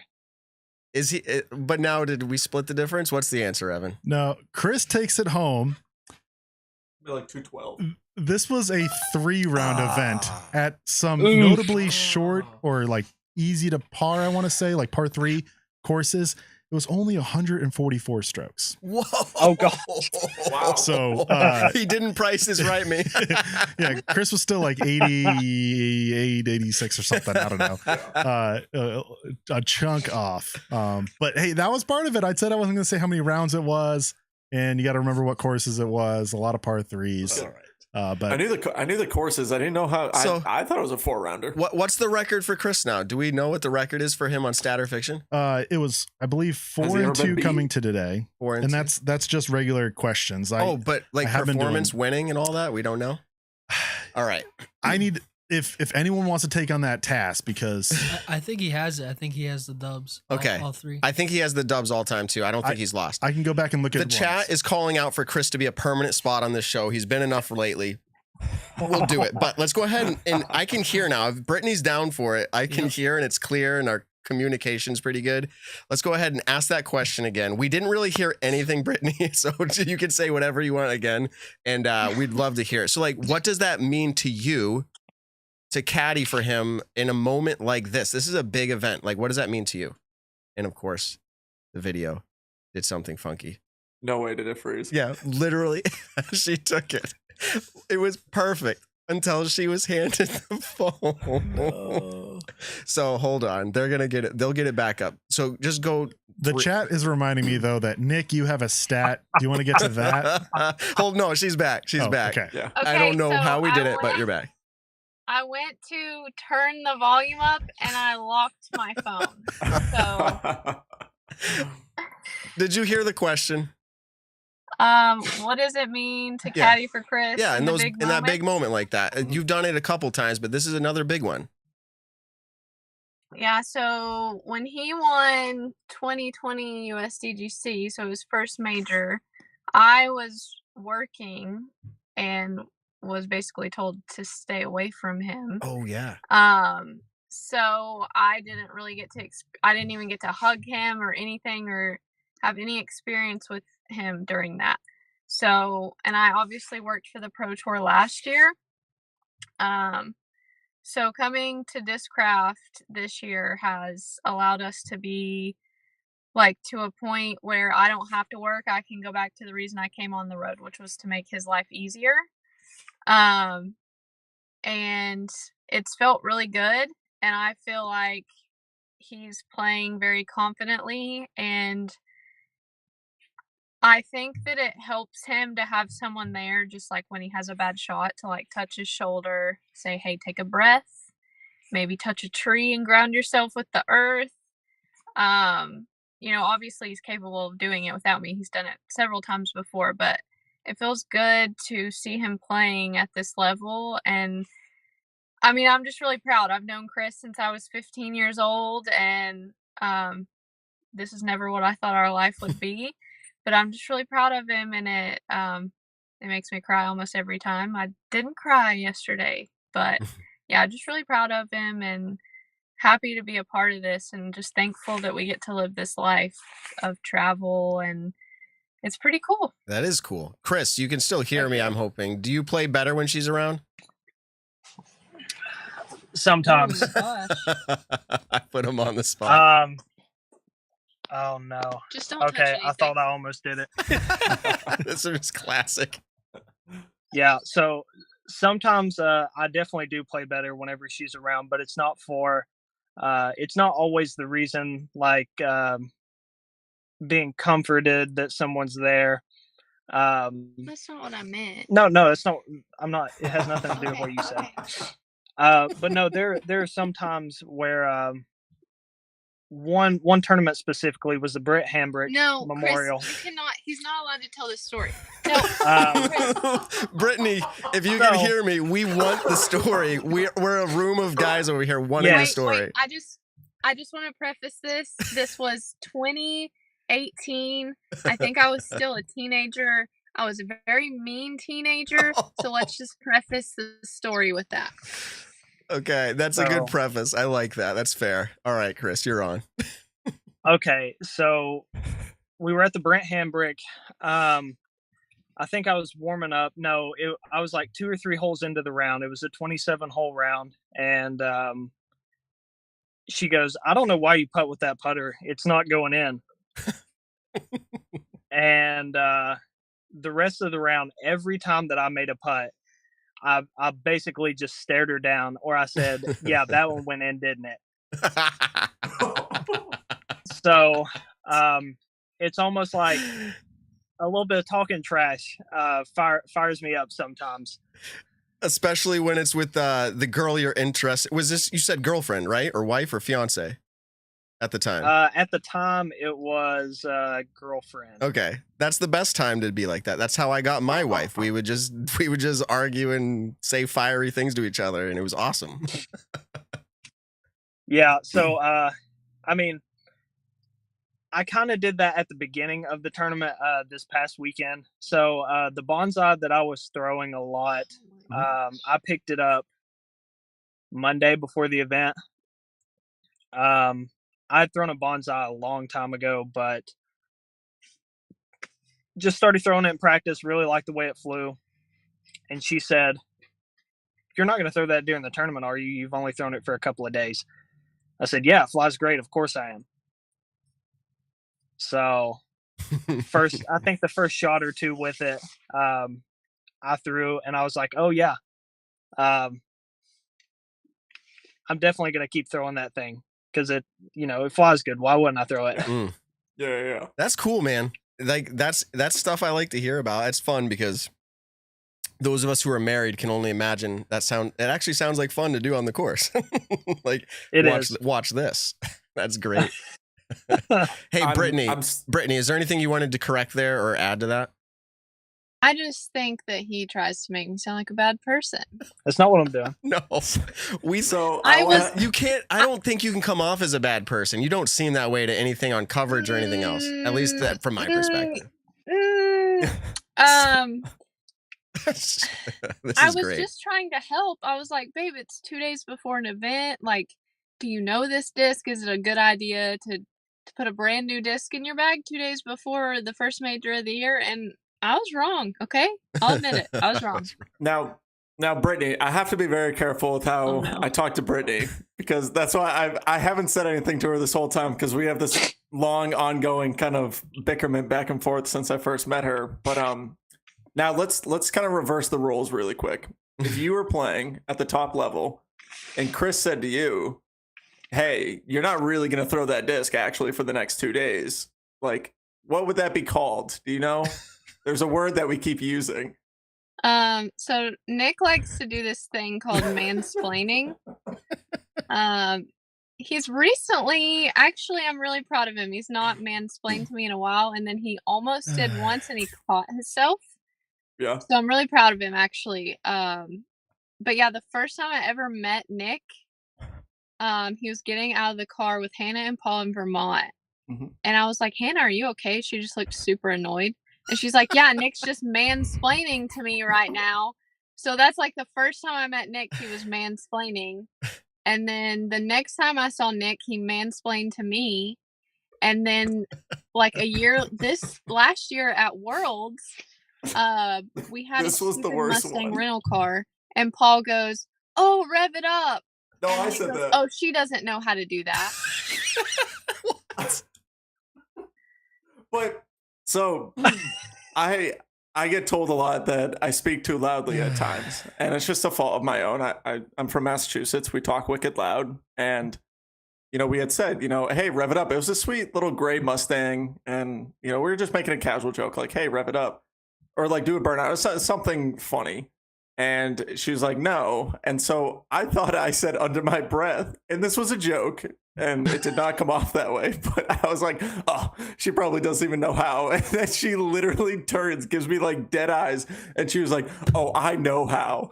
And I was like, oh God, I actually just mansplained something. But then a few months ago, we were all at a tournament, and I don't remember how the conversation came up, but we were talking about a way a shot was thrown or something with a sport. And I 100% mansplained, and I can't remember what it is, but I literally said it, and I was like, holy crap. And because Brittany was right there, and I was like, I just mansplained to you. I was like, oh my God, all this time I've been doing it. And so all right, it's just funny. No I have to be very careful with how I interact with Chris and Brittany, because I'm still a big fan of Chris's, and so I don't want Chris to get mad at me. We need to do that, Nick. We'll go to a different scene where you're not up on camera. We'll have you call in and be like, big fan. Can I ask, because Brittany's here now, was Chris fired up and pumped up after that win, or during like the last hole? Was he fired up? Could you tell? No, he was just like, because I even said to him, like, here, do you just want me to hold it? You're struggling. I even said to him after he threw his, like, I think his second shot on 18, I was like, look, I didn't get to hug you after you won USCGC, so I expect a very big hug. And he was like, it's not over yet. He's just like super focused, like, I haven't won yet. And I mean, he was happy after, but I wouldn't say like overly excited. Okay. It's just not a Chris thing to be overly excited. Were you, but this is the interesting, were you excited inside at your levels, Chris? Like, if you had to give it 1 through 10, how excited were you? I need to know. Yeah, I was very excited, like a 9 or a 10. Yeah, I think. Good to know. Well, I said this earlier before you got on the show, Chris. I said this earlier, but I think you were so excited that you forgot to let all the other players tap out. You were the furthest one out from like 7 feet, and you just went over. You drained that putt before Ricky, Calvin, and I think Gavin made his putt. So Ricky and Calvin still had to putt out. And you just walk right up and you just drain their sails right then and there. So yeah, I was thinking about it as it happened, because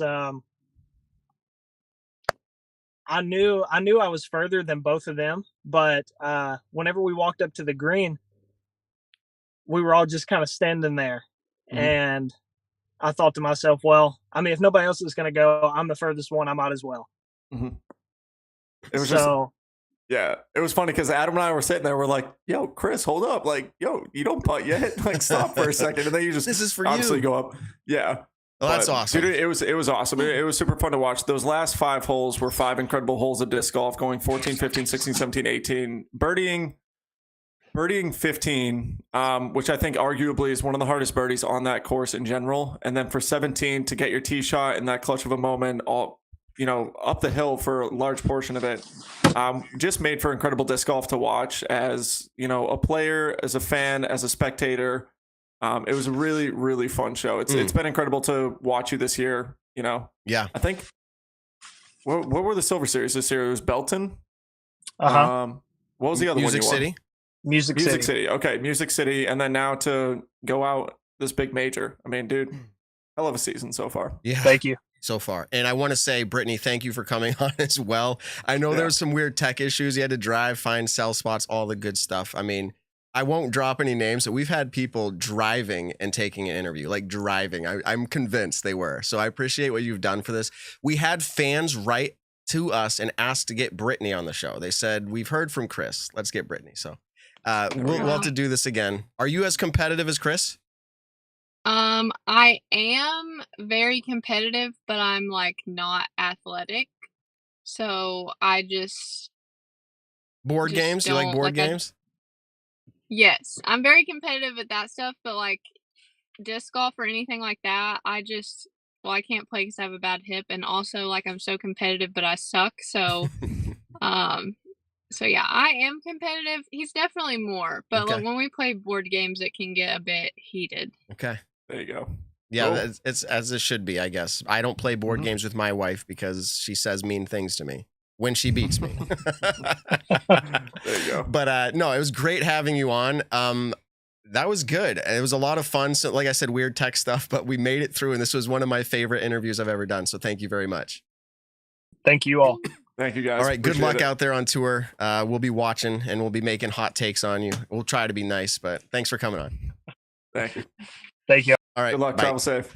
Okay, everybody, Chris Dickerson and Brittany Dickerson taking time out And of their Sam trip Dickerson. traveling to Jonesboro and finding cell service. That was so, what were the chances of that? We're like, the cell service is so good now. You found a great spot, Brittany, and she's like, yeah. And she shuts it off. And then she locks it. Yeah. So that was awesome. So my kind of funny stat, because I actually remembered it, and apparently the chat was saying it.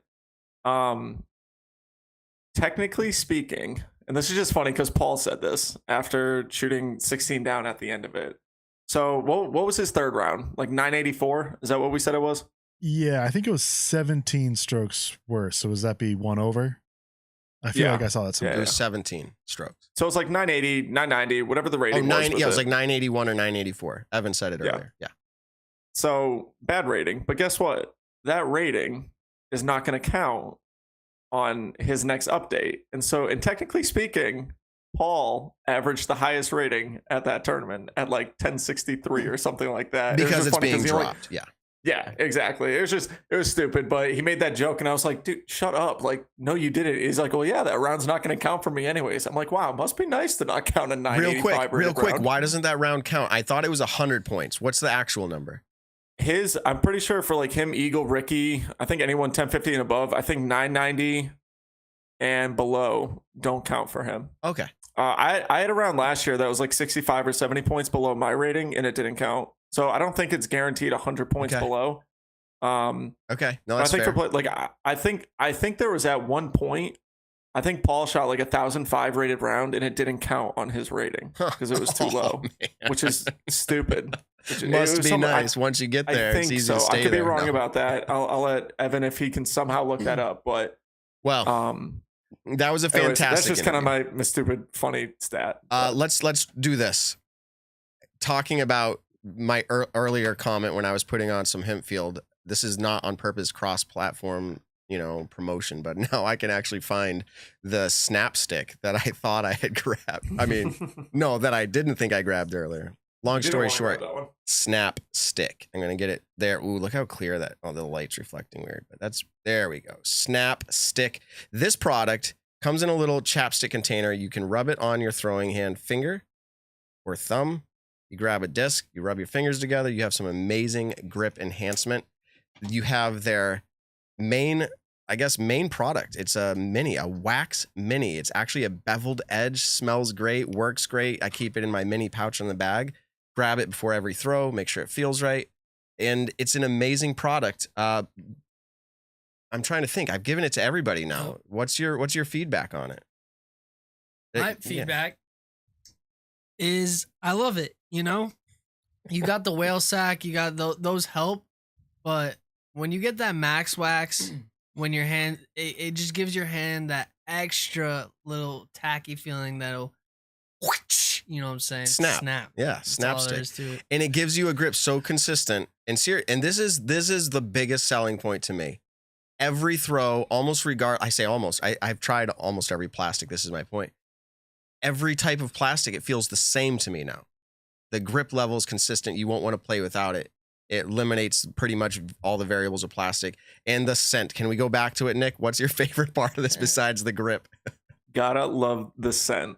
No, on a serious note though, the grip with it, it was hot and humid down in Georgia this last week, which was absolutely incredible. I finally played disc golf with no wind.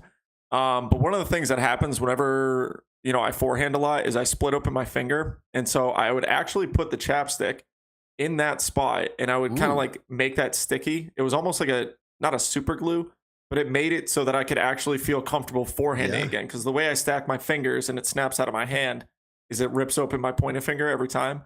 And when I put that on there, I actually still felt like I had a grip and I could hold the forehand the way I wanted it to without a lot of pain. And then I actually have it on one of the side pockets of my bag.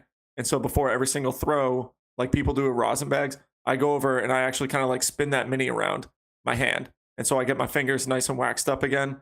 And that allows me to throw with confidence. And it's not over sticky and it didn't melt in my bag. It held up great in the rain.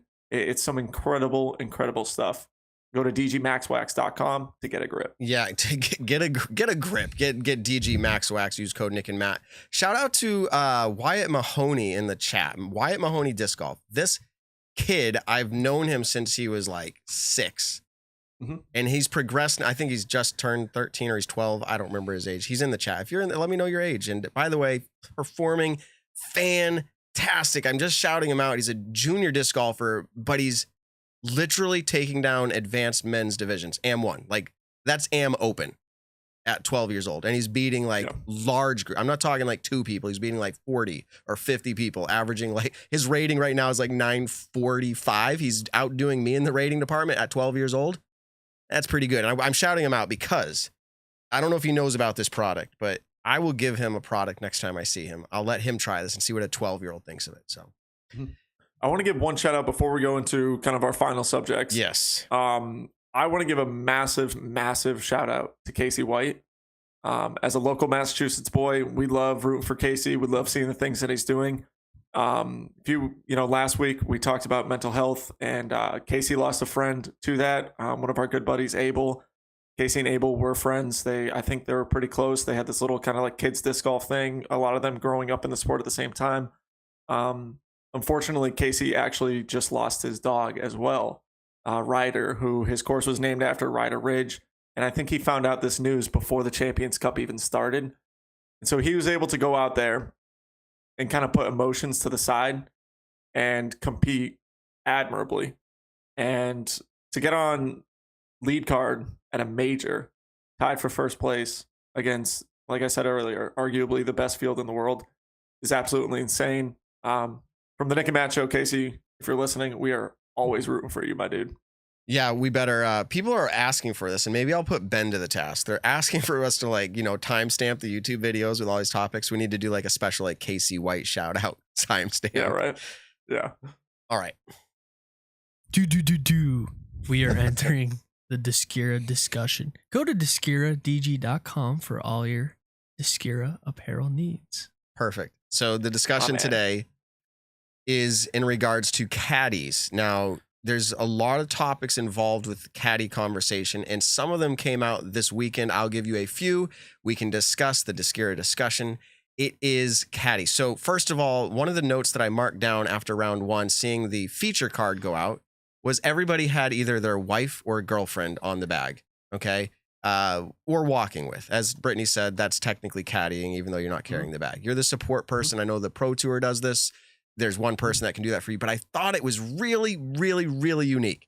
I texted the group, right, Evan, Nick, everyone probably saw Nick was playing. I said, I hope Nick's phone is like silent. It got blown up with like 20 texts in a row. And I was playing bad, so I was ready to just chuck my phone. I kept hearing zzz, zzz, and I'm like, oh, no, I'm just kidding. Okay. I wasn't actually that mad, but I wasn't playing. Go silent. He's got on his like Apple Watch, his wrist is vibrating. Okay, so anyways, I thought that was truly unique to disc golf. So that was the first like stamp of like caddies. Interesting. How does that work in the sport, other sports, not caddies, but like spouses and girlfriends? Like how do they ever get to be firsthand with the sport? They're usually in the stands or something along that nature. Golf is a little different, but we don't even see that in PGA. Like typically, I don't think. Maybe there's scenarios. But then you had, and I forget her name. Is it Isabella? Is that what she called Kristen's daughter? Is it Isabella? Yeah, okay. Isabel. Isabel. 9 years old, I believe. And I'm sure, Kristen was not hoping for her to be the point of conversation for anybody's podcast. So I'm going to tread lightly there. But interesting that something came about, and we'll let Paige say what she said, because that was really interesting. But what does it mean? Like, now it brings in questions. Should there be criteria? Now there's unique portion of it I talked about. There's criteria that the PGA has in place, the PDGA. And then we'll go one step further. And I think Evan brought this up, is maybe in our chat, we're talking like appearance. Like, should there be like a requirement? Like if you go to Masters, PGA Masters, what do they wear? Like this white jumpsuit with a name on it. Like, should we go down that road? USDGC talked about that. What do you think the standard should be there? We're going to definitely let Evan be Evan. I said Ben. You almost said Ben. Ben. I'm getting them all messed up.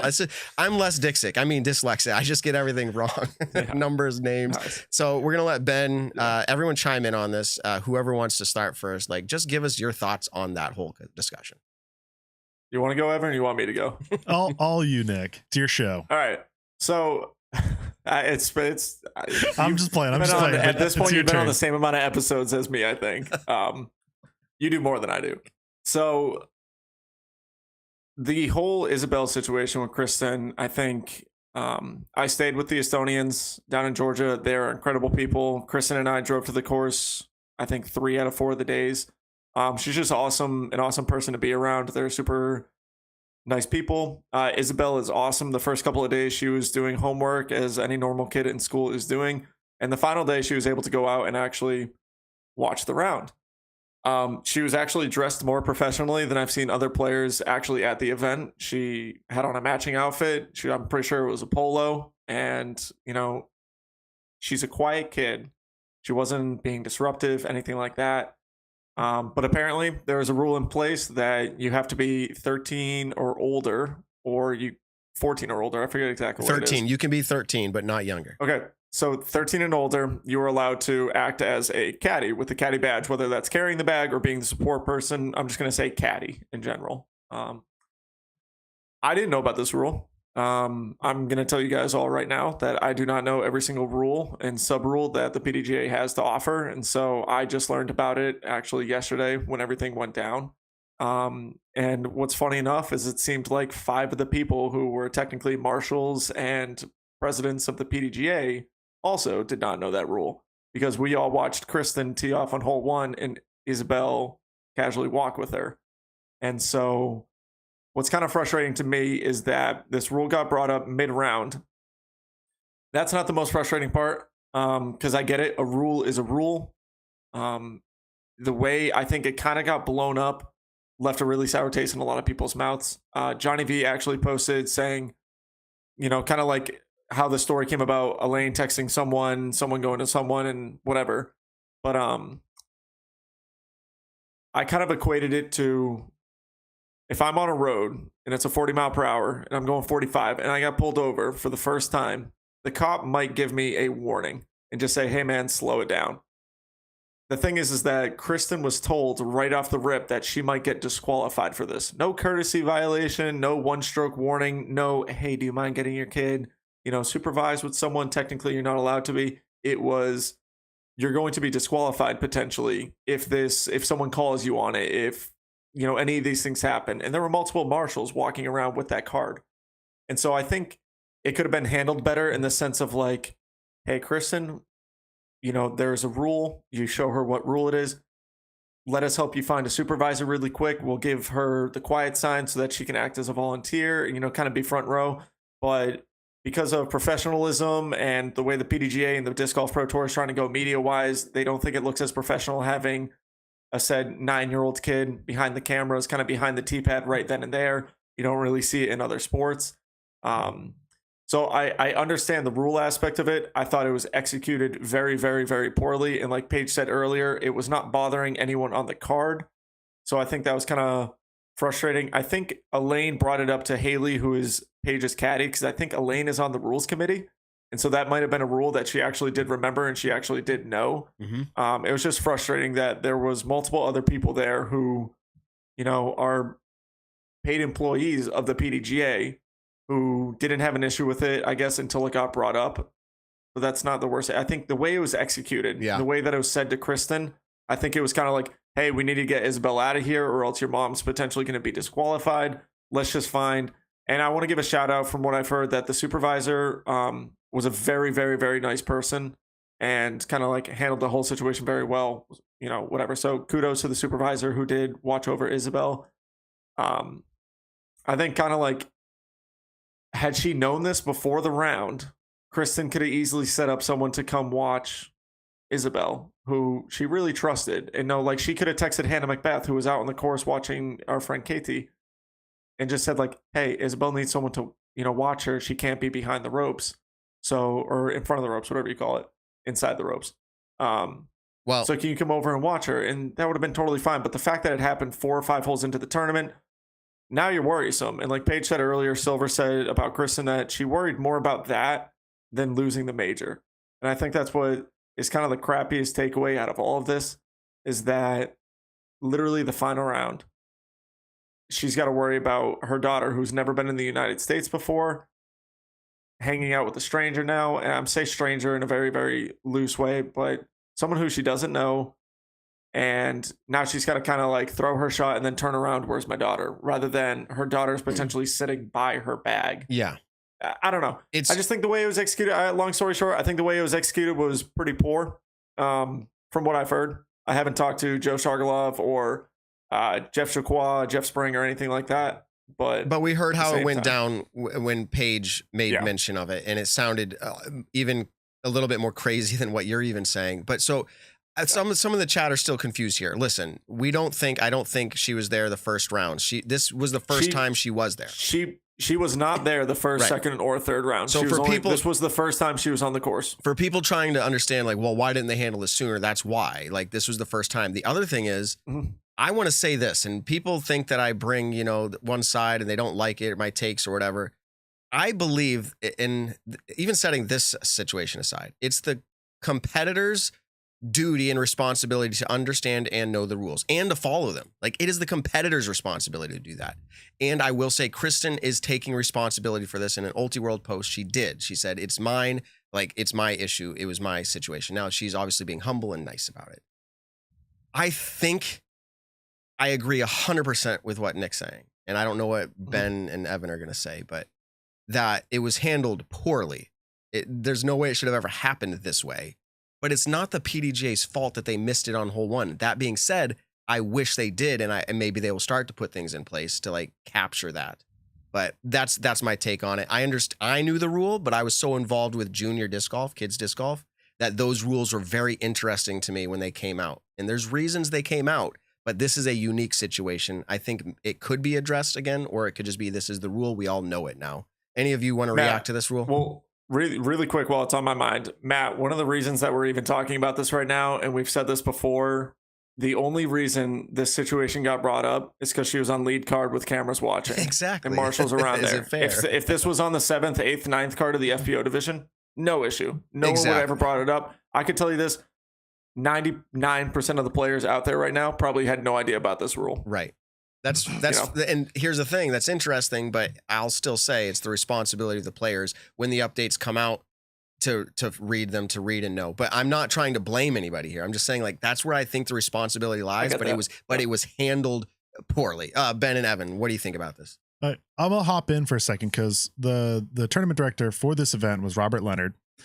He responded to a question on Twitter, which was pretty much saying, like, I heard it could result in a disqualification. And his exact tweet right here is absolutely false, as in it would not result in a DQ.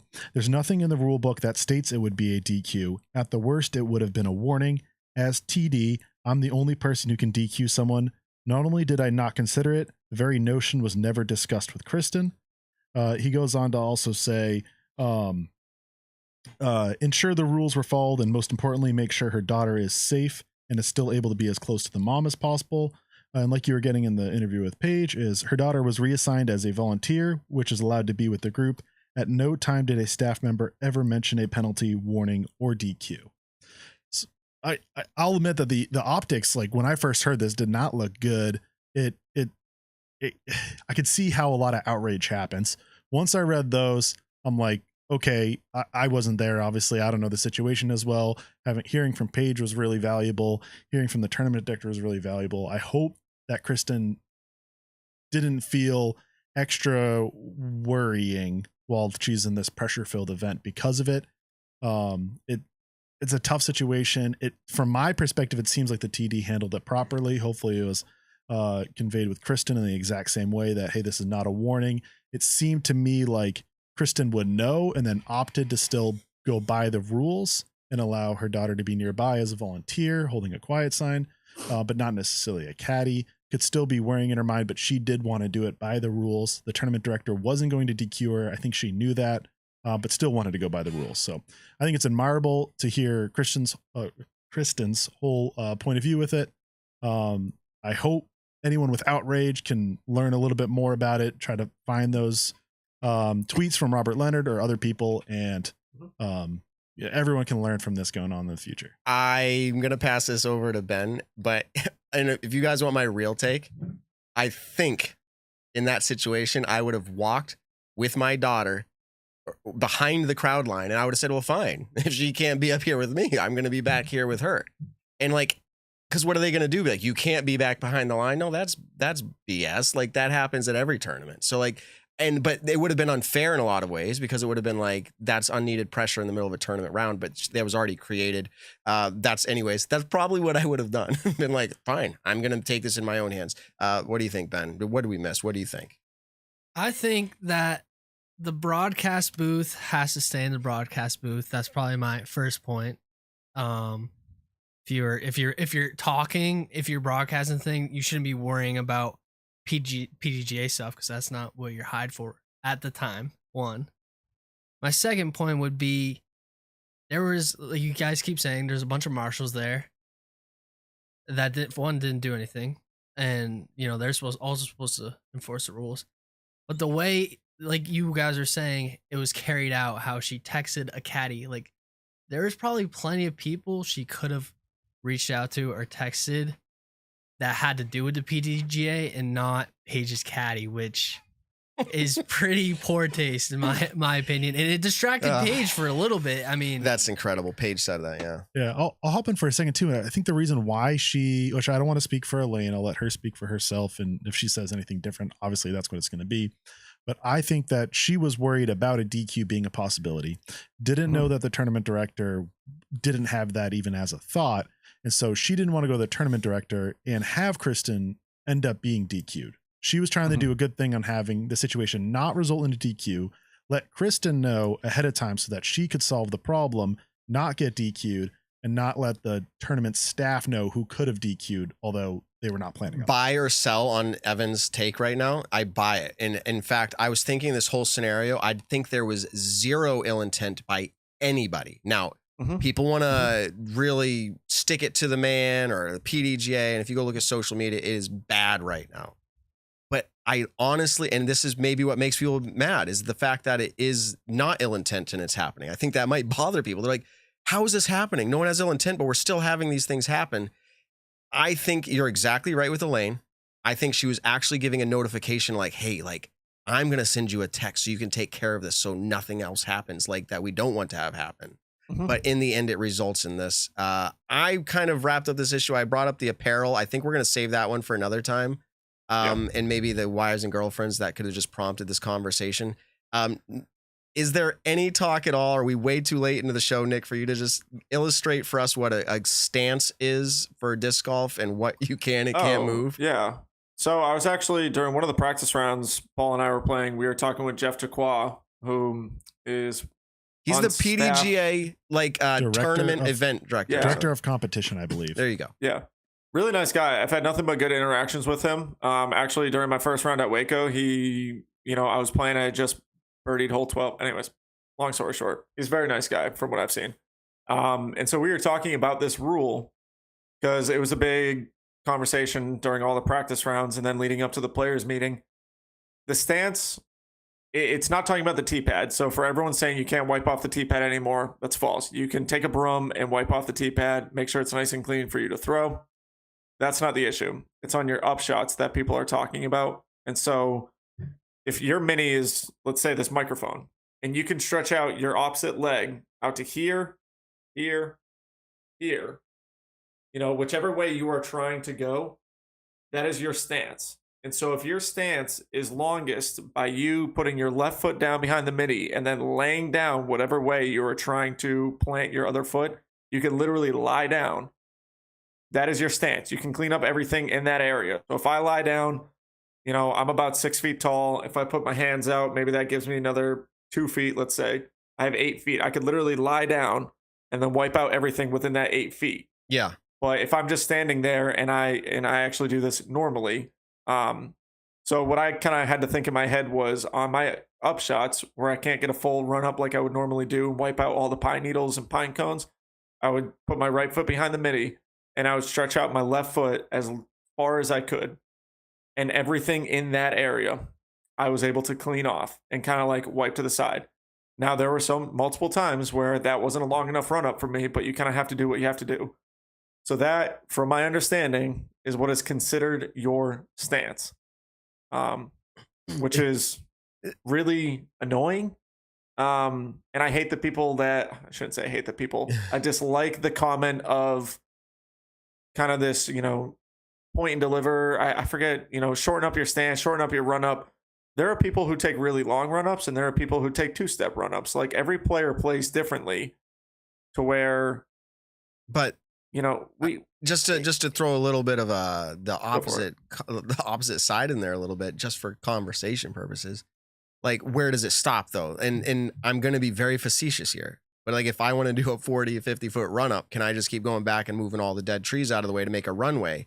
Or is it like, and everyone goes, Matt, that's stupid. That's a red herring. Like you're making a straw man. Like I never thought that was the case. And my understanding was like, can I move this rock that's in front of my mini? Like, cause I might fall on it in my follow through or like step on it and break I never thought I could do that. Behind my lie, I only thought I could do it if it was in my stance, not like, oh, it's distracting me 4 feet to the side and it's dead and detached so I can move it. Like, I didn't think I had free game. I'm not sure why everyone else did. I never, like, run up, I can see the confusion there. Like, okay, well, that's kind of, they're considering that their stance, but that's their run up. So, like, that's a choice for you as a player to do. But the only thing you don't have a choice as a player is to plant your foot behind the mini. And so that's why they give you the option to move stuff there.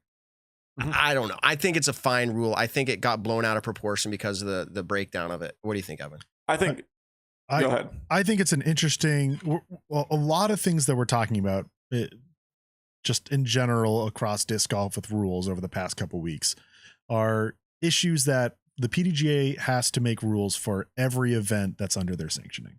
You have this major that just happened this weekend. Matt, if you play a random seed tier next weekend, same rules.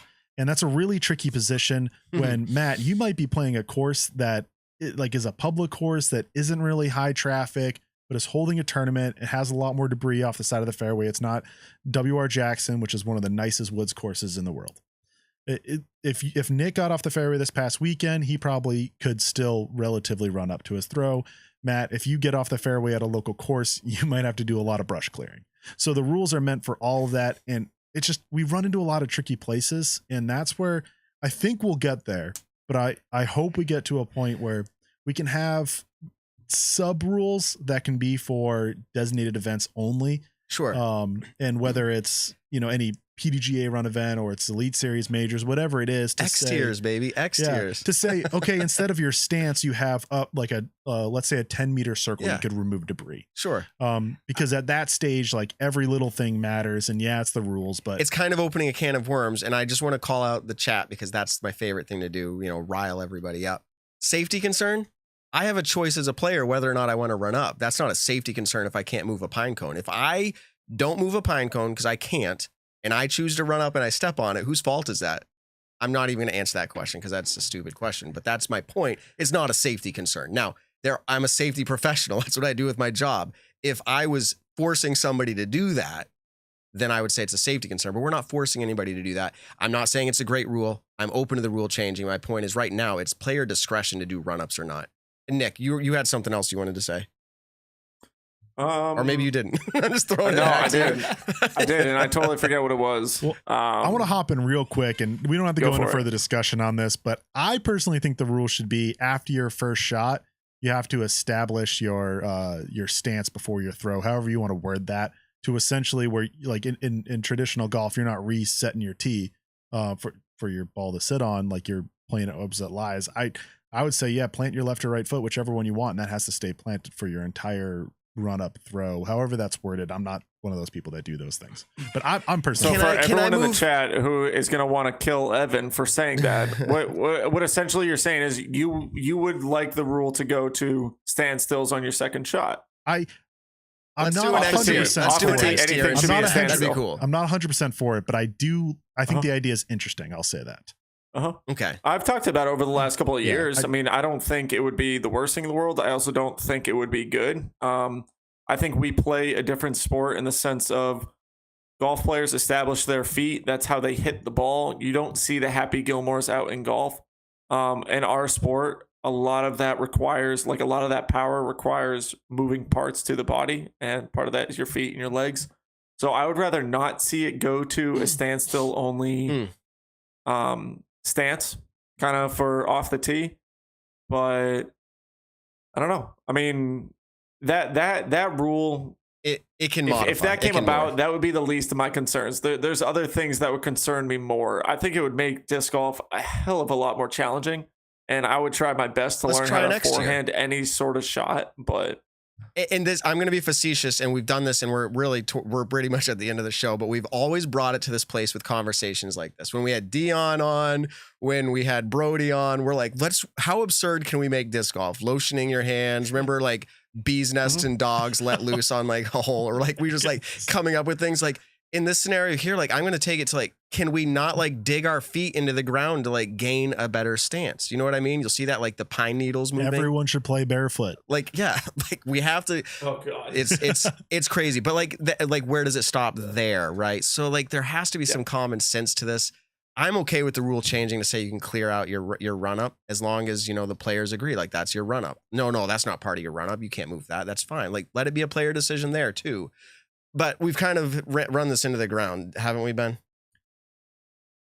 Maybe. Yeah. There you go. So I will just say it feels maybe like a little bit of a new era in some ways with Dickerson winning his second major in so many years, right? Was it last year or the year before? It was 2020 USDGC. 2020, are you sure? 2021? Oh my goodness. It was 2020 USDGC. 2021 was Paul. Okay. But he also has 2 tour championships to go along with that, which isn't a major, but an outstanding event. Mm-hmm. So Macbeth, Wysocki, Dickerson all have one win now in 2022. And I'm not talking Silver Series. I know we just said that. Who's playing better? Macbeth, Wysocki, or Dickerson? That's a fun conversation. Maybe we save that for an off week. In my opinion, out of those 3, Calvin gets it. He's playing the best.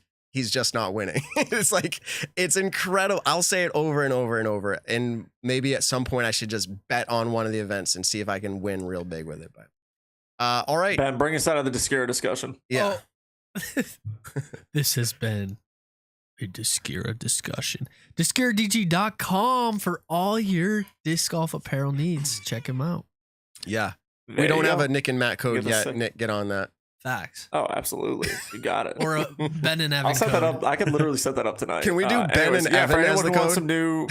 For anyone who wants some new, nice summer UPF rated gear, weather's getting nicer. Go ahead, check out DiscuraDG.com. We got some awesome UPF rated equipment for you. Apparently. Well, this show went long, but the interviews with both Paige and Chris went long, but that was some fantastic insight. I'm going to definitely listen to this back. Mhm. I want to drop an exclusive that has never happened. Do you want me to? Yeah, go ahead. On the Nick and Matt show. And now, for a Nick and Matt show exclusive. Nick, this is I never, hate that. That's my least favorite one. ever. Dude, we had to pay good money for that. That was a good money voiceover. We're not. I was not involved in that We're conversation. not throwing that in the trash. It's gonna go for at least a year. Okay. This has never happened on the Nick and Matt show. What is that? Stat or Matt or fiction?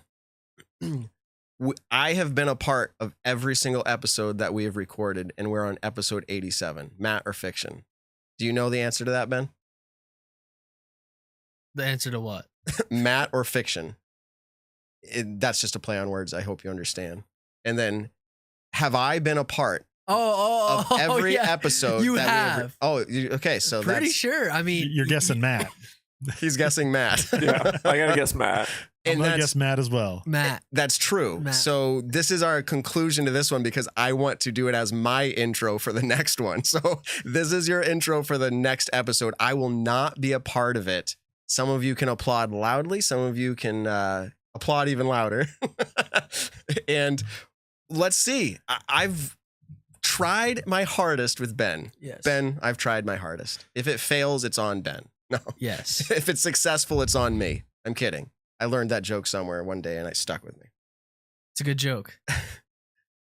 Evan, Nick, and Ben are going to hold down the show next week. Yep. We're going to give it a go. This is where we've tried to get to. Stat or fiction, guests, Nick doing his thing, Ben doing his thing. So it should be fantastic. And we've come a long way, 87 shows. Where am I? I'm out visiting family in Missouri. Grandparents, elderly grandparents, who honestly I don't get to see very often. So this is going to be a special opportunity and moment to do that. There you go. Yep. So that's that. I think we wrapped up this show. I don't think there's anything we're missing.